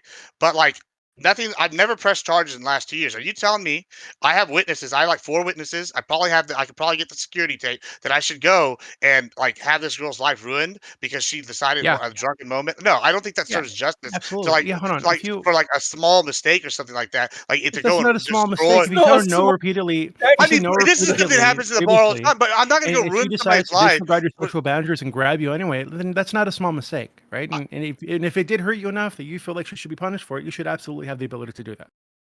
I mean, What I'm about just saying, if I forgiveness? didn't act on it like then I shouldn't be acting on it like 2 years from now or something. Like, Hold on, that's Corey. kinda where I'm Did at. there's something you want to say? I forget. And then we'll go to Beckett. Corey? Yeah, I mean, that's it. Yeah. Corey? No, I didn't have anything to say. Okay, just making sure. All right, let's go to Beckett. Then friend like three. Okay. Yeah, I think it's also what we're looking at as like the level of crimes, right? Where people are going to disagree on these things and be like, well, that's terrible, or is it that bad? And ultimately, like, part of the problem is when we're looking at where people are at the moment, I think people are starting to lose faith in our legal systems. Like, ultimately, people are less trustful of the police. People feel like they're not getting justice in courts. And to Lactoid's point upon like eyewitness testimony, yeah, I'm not denying that's true, but I've seen court cases where it's basically all eyewitness testimony. It happened a decent time ago, and there's like a lot of the evidence is pinned on what people saw, but people are unreliable narrators. Like they genuinely are. And if you've got, and when I'm saying about like if you've got evidence for something, look, I mean, if you've held on to text messages for 20 years, which is a conversation between you and somebody who like raped you on a date, then that's like useful evidence. Like people do hold on to those things. We've got like records that go back incredibly long ways. If you've got evidence that somebody has, if you've got evidence that somebody's done some physical damage to you as well, like you've got the medical records and you were like, well, I didn't want to press charges at the time. I didn't know what to do. What if it was going to affect my career? What if something new comes to light and you're just like, listen, this person's been, Jesus fucking Christ. This person's been accused what are we of hearing? like So a there's a ton lot of of background other noise. crimes, It's really and annoying. I want to like support like the evidence that this person's done something to me. I think that there are elements where if you can provide sufficient evidence, and maybe the burden of proof becomes higher the further out from the crime we are, But the idea of just, well, it's January the 1st, 2032. I can no longer be accused of that horrific thing I did. Let's go out and buy a bottle of champagne. Seems at its base a little bit ridiculous, right? Unless you didn't do it. Well, if you didn't do it, you wouldn't be sat there going, I can't be accused of the thing that I didn't do. Sure, but you would celebrate, is what I'm saying. You'd celebrate the thing that you didn't know you'd ever be accused of. No, I'm saying, never mind. I don't. I'm very confused. I'm genuinely asking you. I don't know what you mean. My point was that yes, if you thought somebody was trying to come after you for stuff like this, and they just never actually filed a suit, and then it ended up going past the statute of limitations, yeah, I think it would be good to celebrate that. But let's go back to it. Question for Doobie. I think we've talked about quality of evidence and defense evidence and etc. But one of the things that happens currently is that plaintiffs' attorneys in civil cases, what they'll do, and they do this consistently, they will get a client, right, and then they will take statements from the plaintiff and gather evidence, and then they'll sit until like the day before the statute of limitations runs, and then they'll file suit. And the reason they do this is because they want to have as much time as possible to pass, and so the defendant doesn't have a fair chance to defend themselves, or as little of a chance to defend themselves as possible, right? Because they have statements from the day after, and they have evidence from that time that supports their position, and the defendant has to go digging back through 3 years ago, 4 years ago of what happened around that time. So without any kind of statute of limitations, are you concerned with this sort of moral hazard starting to pretty persistently expand like into 20 years, where you have plaintiffs' lawyers like basically sit as long as their client wants them to basically just automatically raise their chances of winning just because their evidence is not degrading, but the defendant's evidence is degrading? Wouldn't that be couldn't that count against them? Like, why did you sit all this evidence for years? You took all the statements. No, they'll just say they're investigating. It's so it took me this long to investigate. Or the woman just like at first thought it was okay that she was ready to go forward with it, but then now she was like emotionally she couldn't handle it, but now she is. So yeah, easy. There's so many ways you can sell that. Yeah, I don't think. Doobie. Yeah, I don't think that's something I'd worry too much about, to be honest. I can see how that could possibly happen. I'm sure it has happened and will happen in the future. But I think that could be applied to like any type of crime that has a statute of limitations, right? It happens every time, just to be clear. Hold on, what do you mean it happens every time? This is purely anecdotal. Like I'm telling you, just based on every case I've been involved in, right? Like you've activated Doobie's trap card. The plaintiff's attorneys will like get evidence and then sit and wait until they have to file because that helps them. Wait, hold on. So you're telling me I don't know what kind of cases you've been involved in, right? So like, if somebody is like has been raped, right? Let's say they were raped last weekend, right, at a bar or something, right? And they go to an attorney. You're telling me that attorney will hold on to that for 3 or 4 years? If that's what the statute of limitations is, the attorneys will overwhelmingly percentage of the time, they will sit on the evidence until they have to file it. It also helps them. There are situations to gather more evidence, right? And there are situations in which maybe they might file it earlier for specific reasons. But I'm just letting you know, like, this is not a rare thing. I deal with it constantly. Wouldn't it depend on like the desire of the person who hired the lawyers? Like, no, we want to get this guy as soon as possible. Let's get this guy out. Right? Yeah, they could. I feel like if we were to like Google this, right, we would find that most rape cases are like made against people who've allegedly committed a rape recently. Right? It's not people waiting 4 years or like right when up it comes to to civil cases. I don't know. No, I'm talking about criminal cases, right? Well, hold on. This is different because a criminal case is different because you have a DA, not a plaintiff's attorney, right? So if you have a DA who's not necessarily beholden to the victim, they're beholden to the state. They're just trying to get through their docket. Yeah, they're probably going to be way more motivated to try to get through the criminal. And also, you have constitutional concerns because criminal defendants have a right to a speedy trial. So yeah, there's going to be way more considerations there. They're probably going to try to push forward with those much quicker. Civil trials are different. Okay, hold on. So to be clear, so for like criminal trials, like, would you agree that there should be no statute of limitations, given that that's not going to be cause for concern? So that specific thing is not going to be a cause of concern for criminal trials. I actually am more okay with statute of limitations for criminal trials, though, just because like the degradation of evidence on a criminal matter is like, in order to, I think, to charge someone with a crime, The outcomes are way more serious. yeah, as you're well. depriving somebody of their freedom, right? So like the standard beyond a reasonable doubt, as opposed to preponderance with civil cases. So yes, like beyond a reasonable doubt means, did the defendant have a chance to produce their evidence? Well, if it's been 20 years, can we really say they've had a chance to collect evidence from 20 years ago? Isn't No. that something for the court and the jury to decide, though?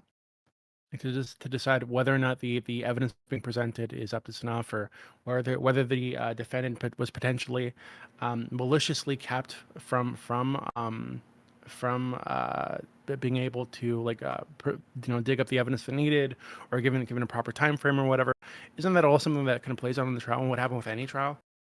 So the jury's not going to decide what kind of evidence comes in. The judge does, but even then, like there are guardrails. So I'm not comfortable with this being a judge by judge decision as to whether or not 30-year eyewitness testimony can be brought into court for like Why? a minor crime. Hold on, I'm not talking about minor crimes. Minor clear. crime as opposed to a serial killer, for example, right? Like, do I think groping is wrong and should be punished? Yes. Am I putting like groping as the same as dismemberment? No. Okay, what about Because rape? and so I'm okay with a longer statute of limitations for rape, but I'm not What do you think okay it with should it be? being forever. What do I think it Yeah, should what do you be? think? What do you think it should be? 15, isn't that what it is? A lot. I mean, 15 every years? state's going to be a little bit different. I mean, I'd be open to arguments. 15, 20, I don't know, somewhere around there. Because like I think that it's going to be true that there's going to be some degradation of evidence in a lot of cases, right? But like I said earlier, that isn't true in every case, right? So if it's not true in every case, why would we disallow people from presenting those cases and pursuing justice in those instances when they have evidence, where they have evidence that hasn't degraded, when they can prove what happened to them? Because he already explained that there would be a disadvantage on the defendant, and Yeah, because the defendant might have evidence that would disprove it. Now, I guess the question you're really asking, What if it's Doobie, is like a let's video, say, right? yeah, Or let's say you had what like if the it's something- slam dunk case where you had somebody where it's like there's no possible evidence the defendant could produce to actually like refute this. In that situation, I'd be okay with an exception, I suppose. Like if it, or maybe we do this. Maybe we do this.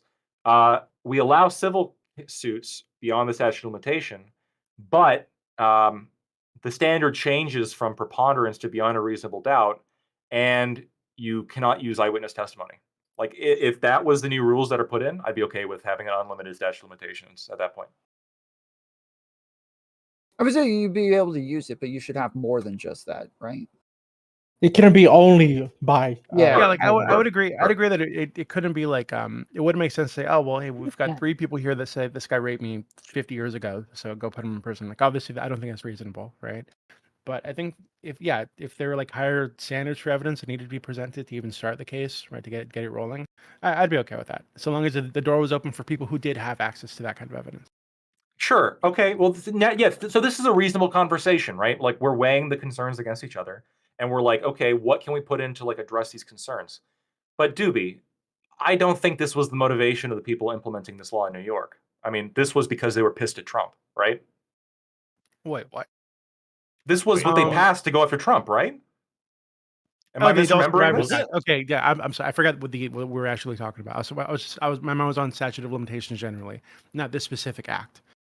This maybe okay. I haven't looked into the motivation or who was behind it or what their stated reasons were, but I do know that plenty more people than Trump got wrapped up in this, right? And a lot of people are seeking justice for things that have happened to them, potentially happened to them, that aren't Trump, right? So if this was a good thing and it allows people to seek justice, I don't see a reason to pull it away, even if there was like some kind of political motivation at the start. bad intentions, good results.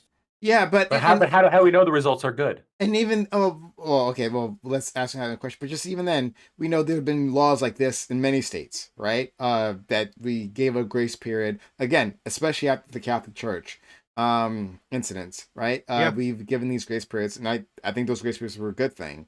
So yeah, I'll leave it there. But Yeah, that was, well, the Catholic Church thing is really a good example of people who either were powerless or they didn't come out because they would have been shamed. Their family might have disowned them for speaking against the church, whatever. You have like very religious families where they would not.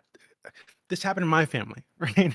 Where it wasn't the Catholic Church, but it was like this thing where, you know, my sister was molested when she was like 11, from like I think like 9 to 11. She told us when she was like 18, 19 years old, and a lot of the people in the family just didn't believe it because my aunt had presented herself as like a very religious person. Oh God, she wouldn't do that. Oh no, she's not gay. How could she do that? That's not true. They just wouldn't believe it, right? So like, and my sister held on to this for like I think like over a decade, or almost a decade, just because she was ashamed, right? She didn't want people to think of her this way. So like I think that's going to be the case in a lot of these. We're definitely the case in a lot of these situations with the Catholic Church and priests there. So yeah, if it's a way for people to seek justice, I don't see a reason to cut it off. With the limitations that we discussed. Yeah. I think I'm fine with those limitations too. We I solved mean, the problem, Prime, for did the we first time. just like have a conclusion? no. Corey?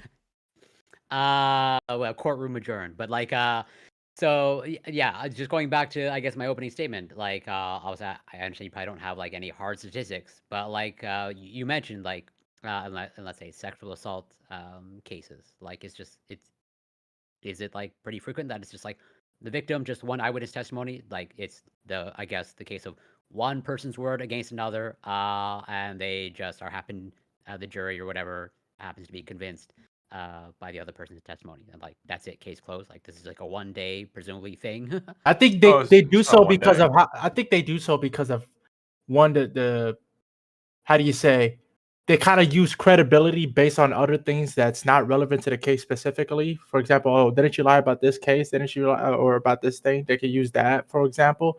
Another example they can use to like convince the jury is like just emotions, like how emotional is the plaintiff, and how detailed are the descriptions. Oh my God, there's no way she would make up all those details, and there's no way that her being so disemotional about something that didn't happen, right? So like you could just appeal to the emotion and like not illogic, and really, to the jury to somebody's and is it innocent that, like, or not. isn't Just it wanna true that a lot of the people that came out against like Weinstein? So one of the situations, right, for like Weinstein or Cosby, think that these are adults when they were raped, right, or allegedly raped or sexually assaulted or whatever. Yeah. And a lot of these people didn't come forward because it would destroy their career, right? Because this is a powerful person, and if they came out against this person, their life in this industry would be ruined. They'd have no ability to get anywhere. That's the feeling they had at the time, and I think it's a reasonable fear to have. So, but even so, even after all these cases were put forward, and you know, like dozens of women coming forward, many of those cases went nowhere for exactly this reason, right? They didn't have the evidence, right? It'd been decades, and maybe they just didn't think they'd ever have a chance to come out against this guy, so they never considered finding someone to collect evidence. So they just didn't have it, and all they had was a word, and so the cases went nowhere. Right? That was the case for the vast majority of the cases against like Weinstein and Cosby. So I think even with the current like situation, it's not that easy to get somebody convicted just based on word of mouth. Gibbs? So I want to say a scenario that I've seen come up recently in the news, and it's almost a blackmail scenario, right? So this happens a lot with the tech. I think we maybe even talked about something similar to this on one of the panels here recently. Is say you're a child that's new to Instagram, and you're sitting here and you're talking to somebody, and you send a nude to somebody, and they start threatening that you with like blackmail, like, oh, I'm going to report you to the police for child porn since you're under the age. I'm going to start like running this, like, you know. So we're sitting here and we're saying there's none of these scenarios, you know, especially with the preponderance of evidence. You know, that's just one example I can think of where they're blackmailing somebody using this like law, right? So I can think of an example where somebody maybe they actually did something, and this other person takes advantage of this, or like you have a situation where like maybe it's like y'all messed around or something previously, and then one of y'all did something kind of sus, and then that person holds it over to you to get you to do something, and it's a blackmail advantage kind of thing. So I can see a lot of scenarios where like blackmail does come into play in this kind of thing, and it can be taken as a negative thing. And I don't think this like a statute of limitations, like where it's just this endless statute of limitations, actually serves justice, because now you're enabling people to use the law to blackmail people that wouldn't actually like be, whatever. They might have done it by the letter of the law, but do you think that kid that sends a dick pic like to somebody and then it's like, oh, it's a scammer, we're gonna out you to your family, we're gonna do this, we're gonna report you to the cops? Do you think that's serving justice to that kid? No, that kid's also I a think victim. I think people who do that typically aren't concerned with the law, right? Well, that's the problem. No, Yeah, hold on. like, I mean, also there's it's one of if those. somebody gets like a dick pic from a kid, or finds out somebody sent a dick pic as a kid, and they're blackmailing them, I think that kind of person is probably not going to do it. Would do it even if this law didn't exist, right? Yeah, it's also like, if we're talking like a decent amount of time passed, that's even harder to prove. But also, I mean, there's an interesting thing in the UK where quite a lot of underage people, I say quite a lot, a few underage people have actually ended up on the sex offenders registry for taking news of themselves, because you know that's still a you're still creating underage pornography, which you're not allowed to do.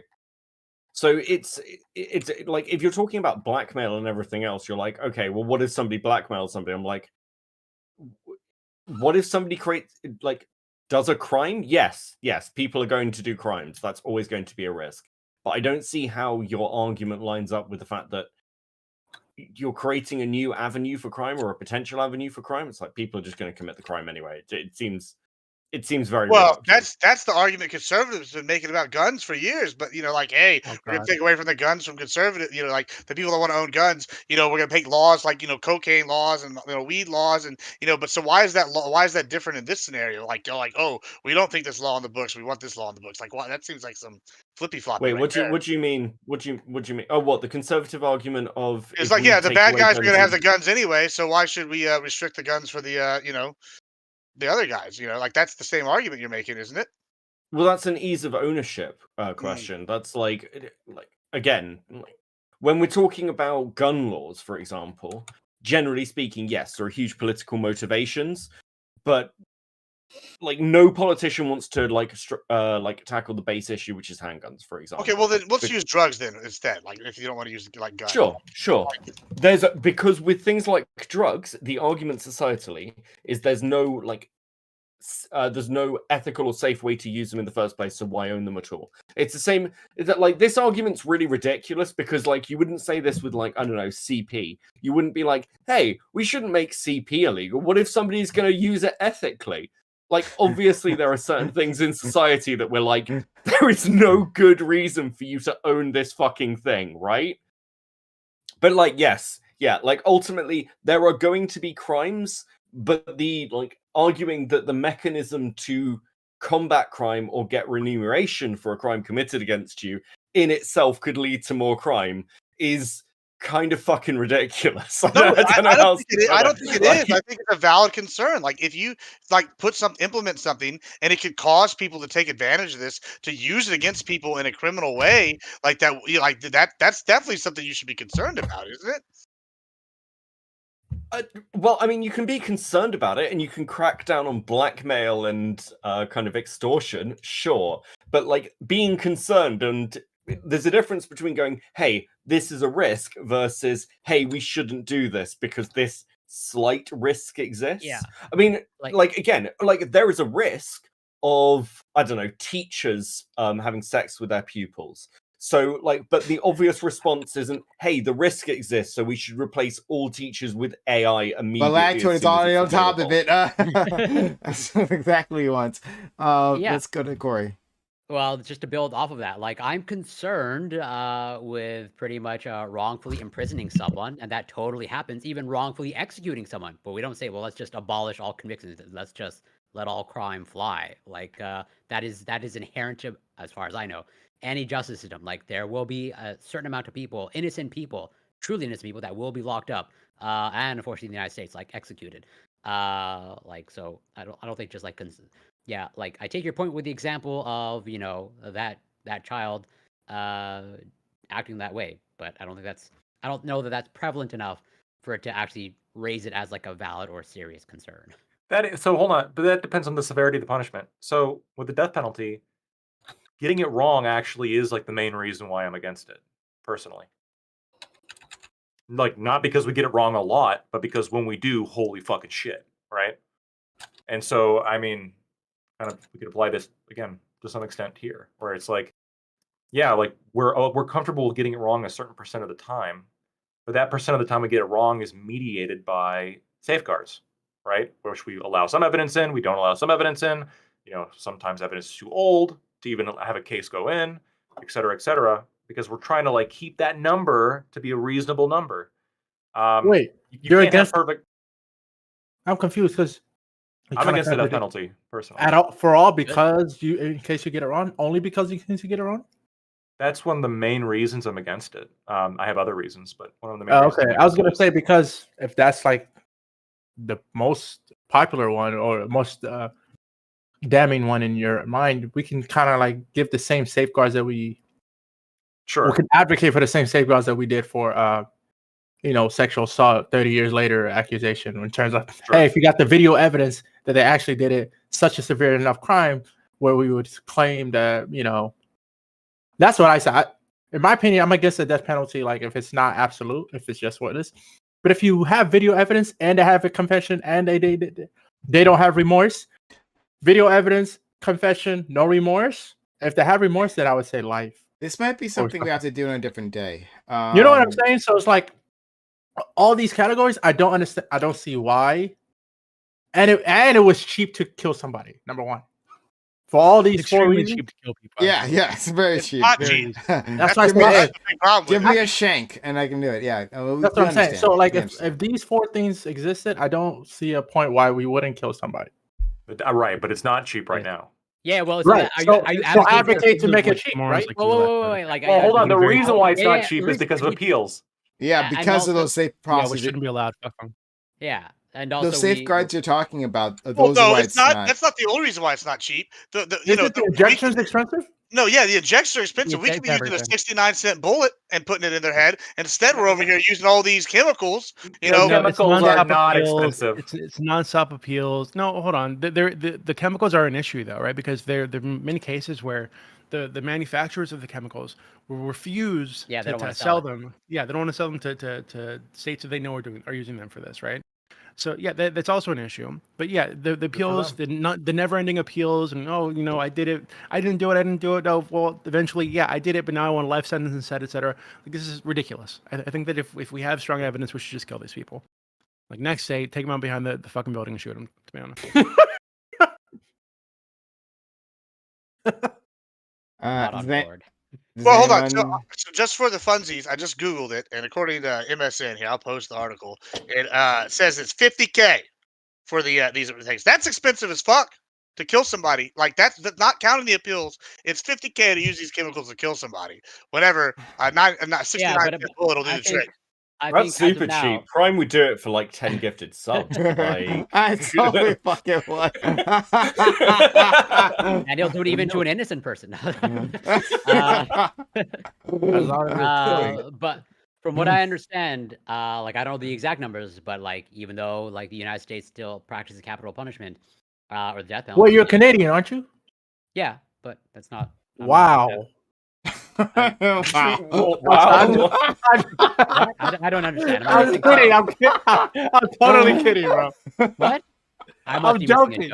I'm just kidding, bro. Yeah, I'm not taking any. I'm just genuinely confused. That's all. I don't know. Yeah.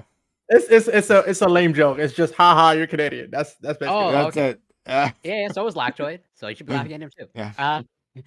But from what I understand, like over time, like the United States still executes people, but like it's been slowly, like I think, like generally speaking, like we only execute like hundreds of people per year. I'm not saying that's a good thing, but like it's still not a lot of people, and so like the 50K, I think is probably a small. Yeah, the 50K is at least like our worries, right? Like if it was 100K. 50K what? I'm confused.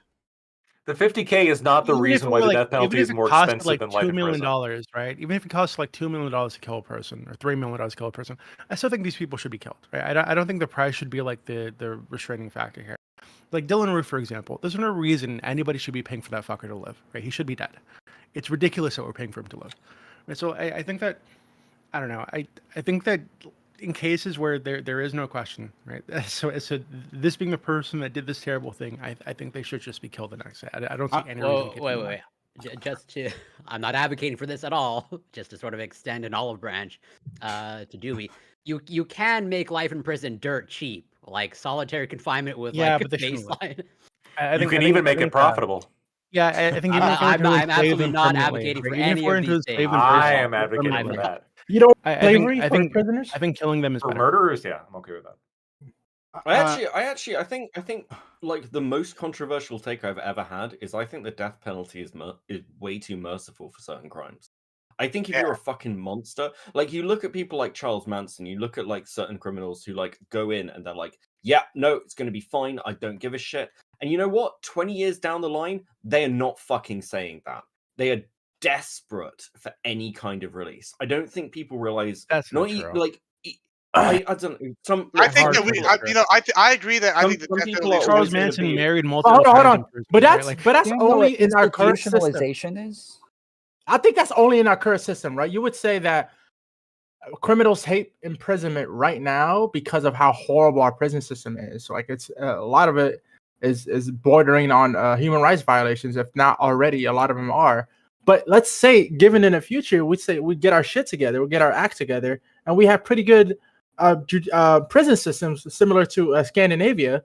You wouldn't want this person to live in such a good environment where it's basically a 3-star hotel at for a prison like they do in Scandinavia. You'd probably want to kill them at that point as a good punishment versus, hey, living pretty good and having a TV and playing Xbox like they do in Scandinavia maximum security prisons. I mean, so to touch on what Beckett said, I agree. I think the death penalty is currently too humane. I feel like, under our current tech level, we should do something like, well, however you kill them, that's how you should be killed. So if you rape somebody to death, you get raped to death. But until we get our tech up, Okay, I didn't go that far. No, Fuck me. I'm saying. And if I once just we get our want to tech up, distance myself from these yeah, statements. once we get to our tech level up, we should like de-atomize them one atom at a time. So it's the most maximum painful way to go. Because like, you know what? Like, My if you're gonna God, be over here what about? murdering I thought people- you were an American. What happened to no cruel and unusual punishment? That's what I'm saying. I'm saying we're making too many people soft, and they're not afraid of the death penalty. So you're anti-American. You don't like the I'm Constitution. American. No, I'm pro-American. Speed up the death penalty. I'm Texan. But you said an atom at a time to Yeah, maximize make it pain. worse. Yeah, we got to make it worse for them. They shouldn't be committing these heinous What happened to crimes. no you're not cruel and against unusual? cruel and unusual I'm punishment. not against that. I think that maybe we need to bring back some of that. I mean, it might solve some of the problem. Well, first of all, not to be nerdy, but if it's an atom at a time, if it's like every second, yeah, like you'd go through like maybe part of a fingernail over their lifetime. Yeah, we'll figure Yeah, it out kind the of most, your brand. most painful way. The most faster than painful we way. could You get know what rid I'm of 'em. trying to say. Like maybe like the Necrons, where they have Maybe like 2 atoms then. How about that? Two fingernails. Getting wild and crazy. Well, What if we get a chiropractor to help them fix their back? No, execute those. No, just kidding.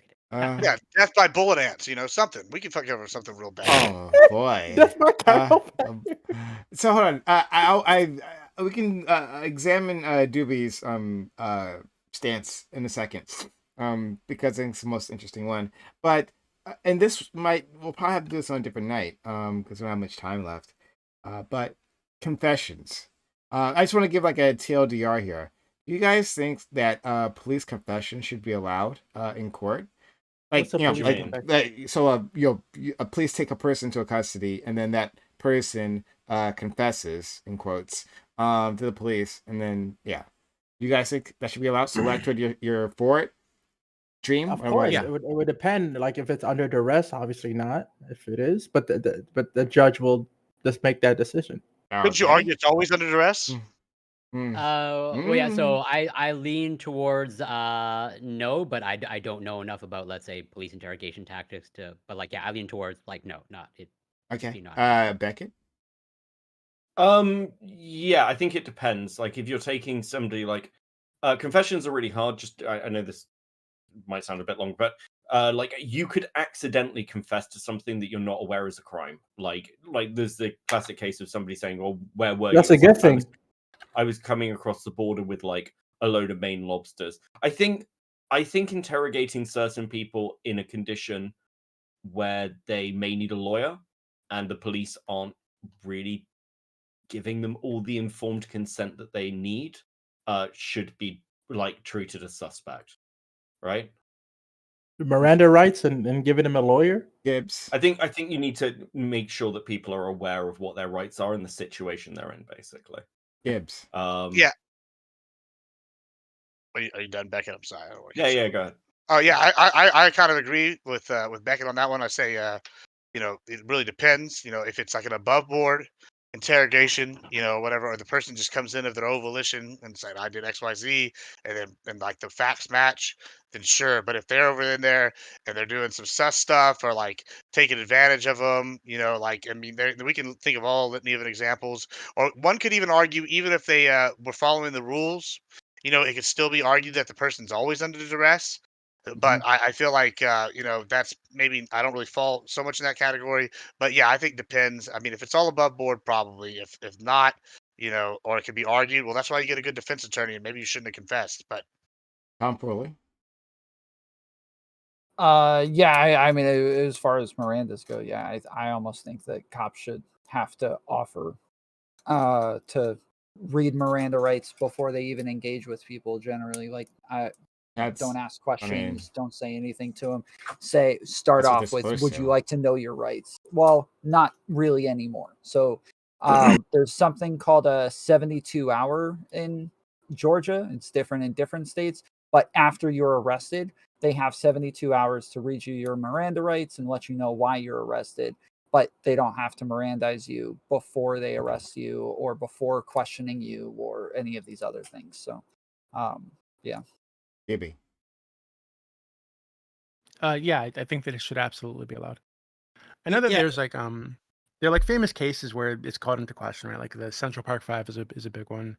The Making a Murderer case with like Stephen Avery and I think Brendan Dassey or something like that, where they say, oh well, Brendan was, I don't know how much you guys know about that case. Basically, they were both convicted of raping and murdering a woman, right? It's a big deal because Stephen Avery was one of the people that was exonerated for a previous like sexual assault charge, right? And he was in prison for like 18 years or some crazy shit like that. And he was exonerated. So when he was let out, I think it was like only like a year or two later, a few years later, he was charged again with the rape and murder of another person, right? So it was like people thought it was unbelievable that they were like, oh, this is happening all over again. He's being falsely charged all over again. But what eventually happened is Brendan Dassey, I think his name was, eventually confessed. This is his nephew, and he confessed to raping her, tying her up, beating her, stabbing her, shooting her, etc. Like gave details on specific things that they did. But because this guy has like some kind of learning disability, some kind of mental health issue, right, with his brain, they said, well, hey, this shouldn't be admissible because the police tricked him or pressured him into saying all these things. But I don't know how, like, even in this case, right, where you have somebody who's like maybe mentally like slow, right? I don't know how you can, maybe I'm just like not creative enough, right? But I can't imagine a situation where you're sitting down in front of somebody and they're asking you about a thing that you didn't do, and they ask you enough that eventually you start coming up with stories to tell them about how you did this thing that you actually didn't do, like specific details about how you raped this person and stabbed this person and murdered this person. That just seems like, it seems a bit ridiculous, right? What Like, if they're mentally deficient enough where they're like describing a movie they saw and they're attributing it to themselves? Well, that's something that can be tested afterwards, right? But like, I think the initial confession should be allowed. And if there's a challenge to that confession, hey, challenge him. Like, hey, well, he was actually describing this movie and he was confused or whatever, right? But just saying, oh, well, he's mentally ill. So, all these specific details he gave us that line up with what the evidence that we found shouldn't be admissible. It's ridiculous. I mean, Go ahead. yeah, go ahead, Brian. No, you go first. Well, so I watched the Netflix documentaries, well, both of them, like the original and the follow-up, and I somewhat remember the case that you're referring to. They show some of the footage of the interrogation, and like, yeah, but it seemed like, again, I'm definitely not an expert in this instance of but it seemed like, well, not only did they have like some sort of intellectual disability, but combined with, I think they were like pretty young at the time. I think they were like a teenager, if I remember correctly. the Brendan Dassey person. I don't And like, remember how old he was. yeah, but I I think think they it was were at like least a teenager. Yeah. I think they were much younger than Stephen Avery. Um, and like I think that combined, like based, I don't have a perfect memory, but based off what I saw of like the video of the interrogation like tactics, like it didn't seem like above board, or it seems like pretty much in my mind, like they were really crossing the line into like coercion, like really trying to like set them up. Where like, How? because if I remember correctly, like they interrogated him. I could be wrong, because again, this is like years ago. But I think they interrogated him like over hours, and they just like wore him down. And like I can imagine that someone who's like young with intellectual disability, like they'll just do anything to get out of that situation. Like I just want to go home type of I scenario. see. Maybe I'm like not creative enough. Or I just can't imagine a situation where even like a mentally disabled person will come up with specific details about raping and murdering somebody, right? To like leave the room after Well, like I 5 hours don't. or whatever the fuck.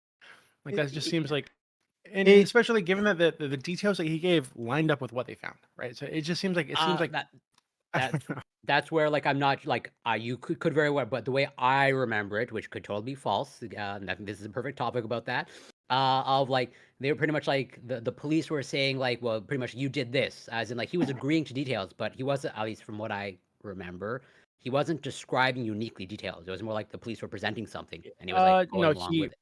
he Oh, did describe okay. details. So so they accused him of things, right? So they said, oh, you raped her, you guys stabbed or whatever, and then he eventually agreed, and then he gave him like a full timeline of how it happened and what they did and where they did it. So like, and again, this is somebody who's I just looked it up. He was 17 years old at the time. He is like mentally disabled in some way. He's not like disabled. He's like slow. He's like a learning Yeah, some sort disability of or something intellectual like that. disability. Yeah. Yeah. So even in this case, right? And there's a lot of pushback about this being included, but I just don't understand how like, and maybe you can help. I'm not like a doctor or anything, but like, how how is it possible? Because it's like maybe again, they're not torturing the guy. They're asking the questions over and over. They're saying, "Hey, yeah, you're saying you didn't do this thing, but we know you did it." You know, and they're just pressuring them over and over like this. How do you get to that from that point to coming up with specific details about this thing you didn't do? so Just like the Central Park Five, right? Which is another big one that always pisses me off. oh, Uh, so hold on. What pissed you off about the Central Park Five? The fact that Similar thing. they got So the fact that they all agreed, admitted, confessed to being there. Which I don't think any of them ever admitted to raping her, but they all admitted to like either hitting her or getting on top of her after somebody else raped her and dry humping her or holding her down while she was being raped. All these different things, right? sure. And but they all just pointed the finger at other people in their group, right? But they all So agreed that they were there and they saw this or they took part in some way. yeah. So like I literally just Googled this, and this might have to actually be a discussion because it sounds like there might be something here. Um and this is from reason.com, so it's of lactoids people, right? So he won't disagree. very reasonable. Reason.com. But yeah, like what they do is they put you in a room and for hours, and they do grind you down, and they can like suggest things to you. First of all, they'll tell you, "Oh, we got a bunch of evidence against you," and they're lying, right? Part of this is that the police are actually lying to the suspect, which maybe that could be the topic in and of itself, completely lie to suspects. But they'll lie to you. They'll say, "Yeah, we already got evidence of this, right? And if you tell us, then you'll get leniency." So they'll keep telling you like, were you there? Did you do it? Did you do it? And then they'll feed you the evidence, right? Like they'll feed you lines, right? Like, were you at this spot, right? You were definitely here. And then over time, you just start agreeing to these things, especially when you're talking about minors. And they're saying, well, you get to go home and this will be all over with if you tell me this. And that's what those kids will do. Like, oh yeah, I guess I was there. I guess I did hit her. I guess my friend did kick her in the head. That's what happened. Yeah, I totally disagree with this framing. Like I'm just 100%. curious. Well, if I'll defer maybe to lactoids. If you're familiar with this particular case, if you have any sort of like insight, based off what you know about this, because like I'm like trying to refresh my memory now, where it's like, yeah, it seems like pretty much it's going back and forth, where it's like it was overturned at one point, and then like it got to the point where it's like, yeah, in like a pretty close vote, like yeah, it was upheld his conviction. But at least from one of the details that I'm reading, like, yeah, he was interrogated, I think 16 or 17 at the time, without like any sort of guardian or legal representative. And like he was interrogated like pretty intensely in like a short amount of time. Like, does that seem like above board to you, Lactoid? The fact that this was definitely looked into a lot afterwards, and the fact that like they looked into it so much, it was vacated. They took a look at it again in the Seventh Circuit, like full court, look at it, and then they did make a decision. I don't know. I think it's pretty like at some point, like we have to trust somebody to make the decision about whether or not a confession was rightfully gained, and 7 justices who all hear the evidence presented in front of them. I'm not going to pretend to have the same access to information that they did, or even that that I've put as much effort into looking into it as they did, and Sure. the lawyers that put that into it. So, on face value, like it seems a little bit perhaps odd, which is why there was so much scrutiny. But like the system looked into it and spent a lot of resources looking into it and made a determination that the confession was freely given. Yeah, but sorry to interrupt. But I guess even just you go. Go ahead. I Not would say sorry even enough, with apparently. you're right. I'm not Canadian enough. But even with just those facts alone, like just intuitively and just based off of just you're in your own opinion, like is it above board for like to have a minor interrogated with like no and an intellectually disabled minor to be interrogated over hours and hours? Like, should that be part of the legal process? I don't know, dude. Part of me, there's part You've broken Lactoid. There's part of me. There's part of me. Add some more minority demographics into the question. We'll like Oh, no, scale it that out. won't help. Like, That won't help with Lactoid. If you add a certain level of oppression points, and the police have to be like, we can only talk to you through an interpreter. Lactoid won't care. I'm sort of agreeing with Doobie in the sense of like if you have somebody who goes like, because ultimately confessions are like a critical part of forensic like process, like investigating crimes. So if somebody says like, yeah, I did it and here's how I did it, like so if that's like bad evidence and the you can make you can present to the judge at trial, here's why it's bad evidence, here's the book that he was getting this from, here is the XYZ argument as to why the statements are probably should not be admitted, or should be, we should at least get an opportunity to try to discredit what he said. Like that to me is far more reasonable than like we can't even bring up the fact that they said they did it. Like, okay, so I want to pause here because I think we have something here for a topic. So I've written it down. It's locked in. Let's talk about this next week. Hopefully I can get a cop in here and get their opinion. Get counterpoints. And then Scott will reflexively say like, oh no, fuck that. Say the opposite. And the cop's an oath breaker. Yeah, the fucking oath breakers. Well, you see, the criminal justice system is part of the state, and you have to. When Scott says oath breakers, it makes me laugh all the time. What oath is this again? He told me like 3 times already. I forget what oath is he talking about? To protect and defend the Constitution. And so, how are they breaking it? Like, how are they breaking it? By violating people's rights in favor of the corporate state. Okay. All right. Okay. Yeah, and also just individually, a lot of them do like violate the 4th Amendment a lot of times. Yeah, I mean we can't trust cops. Like ACAB all the way. You know that about me, right? Dibby knows that about me. MCAB.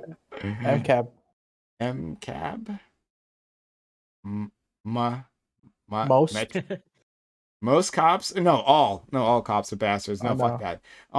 Every majority single cops. one of them. No, all of them bastards. You heard me.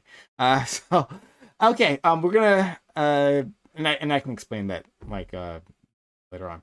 But we'll leave it here for now. But this is a good topic, I think. I think it sounds at first that you guys all have like a consensus on this, but I think if we dig deeper, then it might be a little more complicated there. All right, guys, this has been great. I'm gonna give an outro to all these people, but stick around for that, guys. If you're been liking the things that we do here, then consider helping us out, supporting this channel, subbing to this channel, gifting bits, gifting subs, or resubbing, or use hype chats, super chats. That's how you support this community. You can still ask these guys a thing on their way out. Yeah, consider helping us out so I can keep doing this. Start with my friend Lactoid. Okay, Lactoid, he sends me a message. Yeah, he sends me a message. Tells me that he is deathly sick. Right? That he's hanging on by a thread. And he says to me, like, I might not be 100% out there. Right? I might drop the ball. But I have total faith in Lactoid as usual. And once again, he proves me right. One of my best participants always, right? Even on his deathbed. Look at Lacto. He looks like complete shit right now. But still, Wow. he manages to bring the heat. So shout out to my friend Lacto. Hope he can get himself together next time. Really appreciate it, Prime. It's the power of the beard, No Shade November. It's giving me masculine strength to continue on. If you liked what I had to say, you can find me at Lactoid TV on Twitch, Twitter, and YouTube. I always appreciate the opportunity to let the little part of my brain I've dedicated to random legal facts to help me in my career to shine through. So I appreciate that. Thank you. Thanks so much, friend. D10 Dream. I'm happy that you've been accepting these invites here at Dream, because it's great when I get to hear your opinion. I always really like Dream. I tell them that all the time. And so I'm happy to have more of them around. Thanks for being here, friend. Damn, not as good of a intro for as Lactoid, but it's okay. That was like, fucking how with much you. I like you. I'm fucking with you. I'm fucking with you. No, thank you for having me. I always enjoy. I really like the Reverie. I think it's my favorite panel I've been on. Just much more higher thought. You know, a lot of very coherent arguments being made for the most part. A lot of like intelligent people that can hold a conversation. And don't get into like, you know, they actually like define their terms And they're on top. The timing doesn't. I don't care about the timing, but it's like Oh, I would want Prime to do a little bit more research, because I feel like he's done his research in terms of finding all these white men who are good enough at speaking. But where's the black people that are also having the same caliber? That's what I'm saying. God. Which, because I know they're out there. Tubi, for example, is a good one. He right? knows they're out there too. He just doesn't care. Yeah, that's what I'm saying. I think I don't know. It's at this point, it's like, damn, is this on by design by Prime that one is more entertaining and the other is more like intellectual? That's what I'm thinking to myself right now. Just about getting more views, you know. And so it's like, I think Prime. Let's say it is harder to find such people out there. I just think you still should put more effort into finding such black people instead of just settling for the less, just because they have a good personality or something. They need to be smart as well.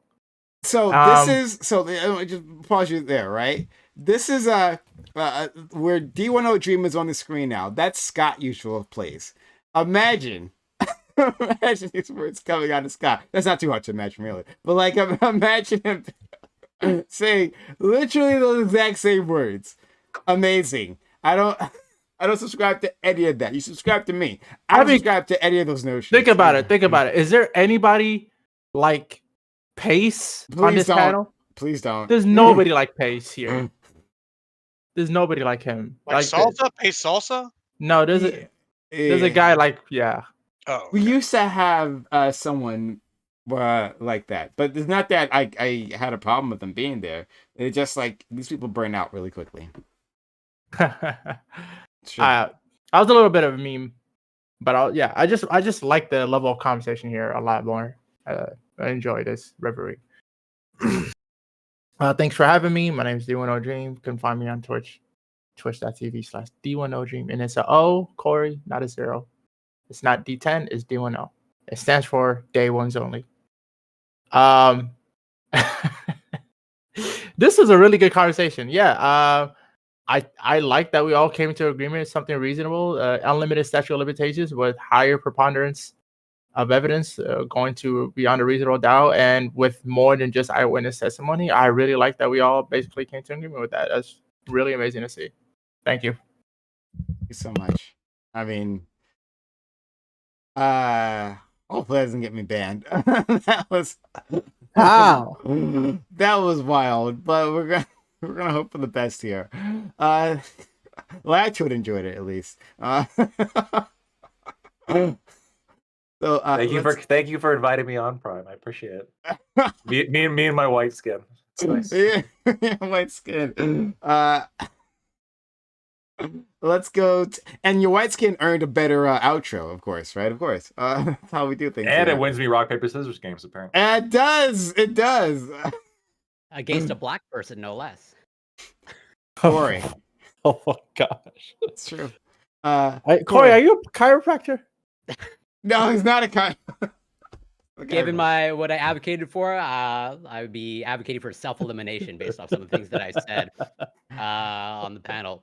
But That's not a no, though. That's not a denial. That's just like Corey quietly coming out and being like, "I hate myself, and that's why I'm here." Fair. I'll be explicit. I am not a chiropractor. I despise them. Me too. Yeah. And I apologize for getting part of your name wrong, Dream. And this is a tough act to follow. I don't really know what to say to that. But yeah, this is a pleasure being here. And I guess to build off of what Dream said, I have no doubt, Prime, that you could also find punctual people for your all black everything panel. I'm sure they exist. You're just not searching hard enough, obviously. And also, yeah, Tubi's great. He's a real scientist out there curing cancer. Me, I'm just an idiot scientist. But yeah, this has been great. Always a pleasure. You can find me on Twitch, Corey Campbell 84, Twitter, Instagram, YouTube. It's Corey Campbell, and Doobie, Tomfoolery, Gibbs, Beckett, and Dream, and Lactoid. Always a pleasure, and love you, Prime. Well, this is the exceptional argument that our friends on the far right like to say. Like, I'm sure there are some people who, black people, will be punctual, but just the vast majority that I see out there. What is happening to this outro? That's not what he said. What the fuck are you doing? That's not what he Hey said. guys, we're gonna have an outro and see how many Twitch streamers we can get fucking banned in 5 minutes. What? We went full Kanye on it. By the way, I'm not saying they're bad because they're black, but No, of course not. No, we wouldn't say that. No, we wouldn't say that. We were just saying. I just listed all these bad qualities, but they're not bad. No. I mean, I'm not sure because they're black. They just happen to be. Just happen to be. Well, it's the culture, is what it is. No, it has nothing to do with the culture. God, It's rap music, I'm pretty sure. If you think about it. Listen. British people invented racism, and even I'm uncomfortable. Okay. The French would debate you on that one. Okay, Beckett, you gotta one up us. So it's your time to shine. Fuck. Okay. It's always a pleasure to come here. I feel like I'm doing my work for the needy, which is good. It's good karma for me. Good work. No, it's always really fun. I like these. They're kind of chilled out, so I do appreciate the invites. I think it's a good conversation as well. I'd just like to say, as always, Lactoid, it's good to see you still alive and not disbarred or arrested. We're all waiting for that particular stream. And always a pleasure to see all of you, Corey. Always good. Thank you for admitting you're not a real scientist. Several people were very happy with that clip. Dream, nice to see you. Gibbs, we needed a conversation. Doobie, always great, man. I miss hanging out with you. And Tom, I see you like every fucking night. I'm starting to think that this is becoming like an actual friendship. It's quite worrying. But yeah, thanks for having me. It really is, like, despite Lactoid's best efforts at getting this part, like, it's It's surprising to me. Oh my He god. put some work in, man. Yeah. I think he just takes advantage of the fact that I have a small audience. It's just like, this is probably not gonna get out. Look, if it ever happens, I'm just full right wing propaganda machine. There's money to be made. There's money to be made. It's basically just like leaning on becoming like the next Rokita Law, right? Like that's the goal, surely. Become a millionaire. I've never seen. I've heard of him, but I've never seen him. Never seen Rokita Law. Fuck, you do well on Rokita Law, buddy. I'll talk to him. Great. Yeah. Hang out. Let's go to our friend Gibbs. Gibbs, thanks for that one last sub you gave a while ago. I didn't get to thank you for that. And thank you for coming in. Always hot. Like I'm continuously impressed with Gibbs and his level of participation. He does a damn good job. And he's a lot of fun. So shout out to you, man. Oh, thank you. I appreciate it. I like to have some fun with it, But yeah, I didn't know that we were signing up for a Kanye Kane's panel today, but it was good times. Good times. It's always fun to see everybody, and But yeah, if y'all like Lactoid said, if you like what I have to say, but I'm gonna add a caveat, or you want to just come in here and yell at me and tell me I'm an idiot, Admiral Gibbs and everything. It's fun times. I like to yell at people. We do some wild stuff. It's not always politics, but a lot of it is. So come check it out. Thanks so much. And thanks for having me as always. Absolutely. And I'm gonna say his wife is actually quite ex-wife, quite attractive. Yeah, Papa Gibbs did well. He can pull him. It's true, right? He's giving me proof. Shout out to him. Wait, a proof with a photo, like both of them together? Or Yeah, mhm. Yeah, Oh, okay. of course. It was at the Multiple divorce photos. court. No, it wasn't. Let's go to our friend Tom Foley. Tom, I have missed you so much, friend. This was really good to have you back. This was a lot of fun. I hope you can come back in the future. I hope you haven't had like PTSD shocks and like, oh yeah, this is the reason why I wasn't here anymore. You were fantastic. More of you. Thanks, friend.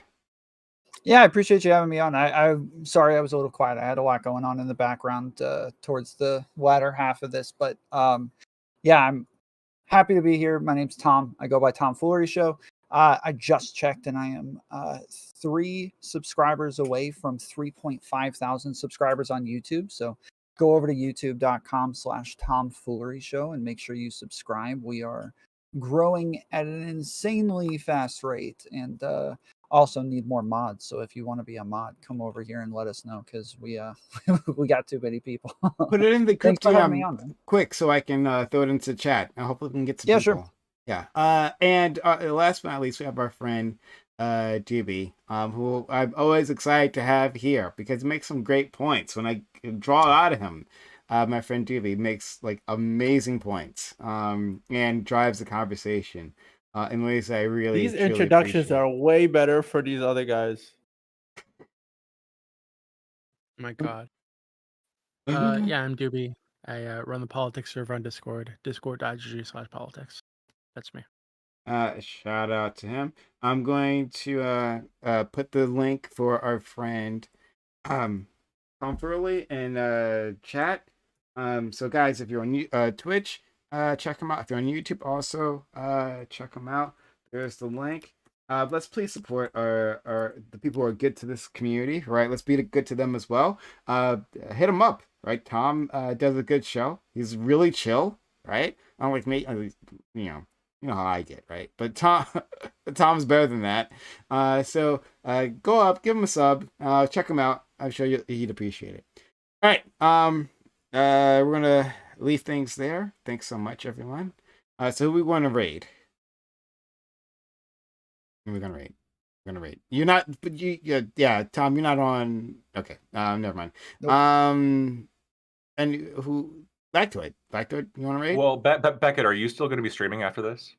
I don't know how long for, but I am going to be moving on to very different content. So who I'd say cares? Lactoid probably. Well, I am sick, so I'm not going to be sticking around. So Okay. I mean, you can Yeah, raid I on mean, into me, and then I can raid on into Beckett. We can do that. Okay, all right. Yeah, raid on to Lactoid. Make sure he gets like the subs and follows and things. He's Yeah. going to need them when he gets disbarred. Thank you. He needs a boost. Needs income. Shout out to my friend Lactoid, who we love. Go give him a sub, or anything. Support him like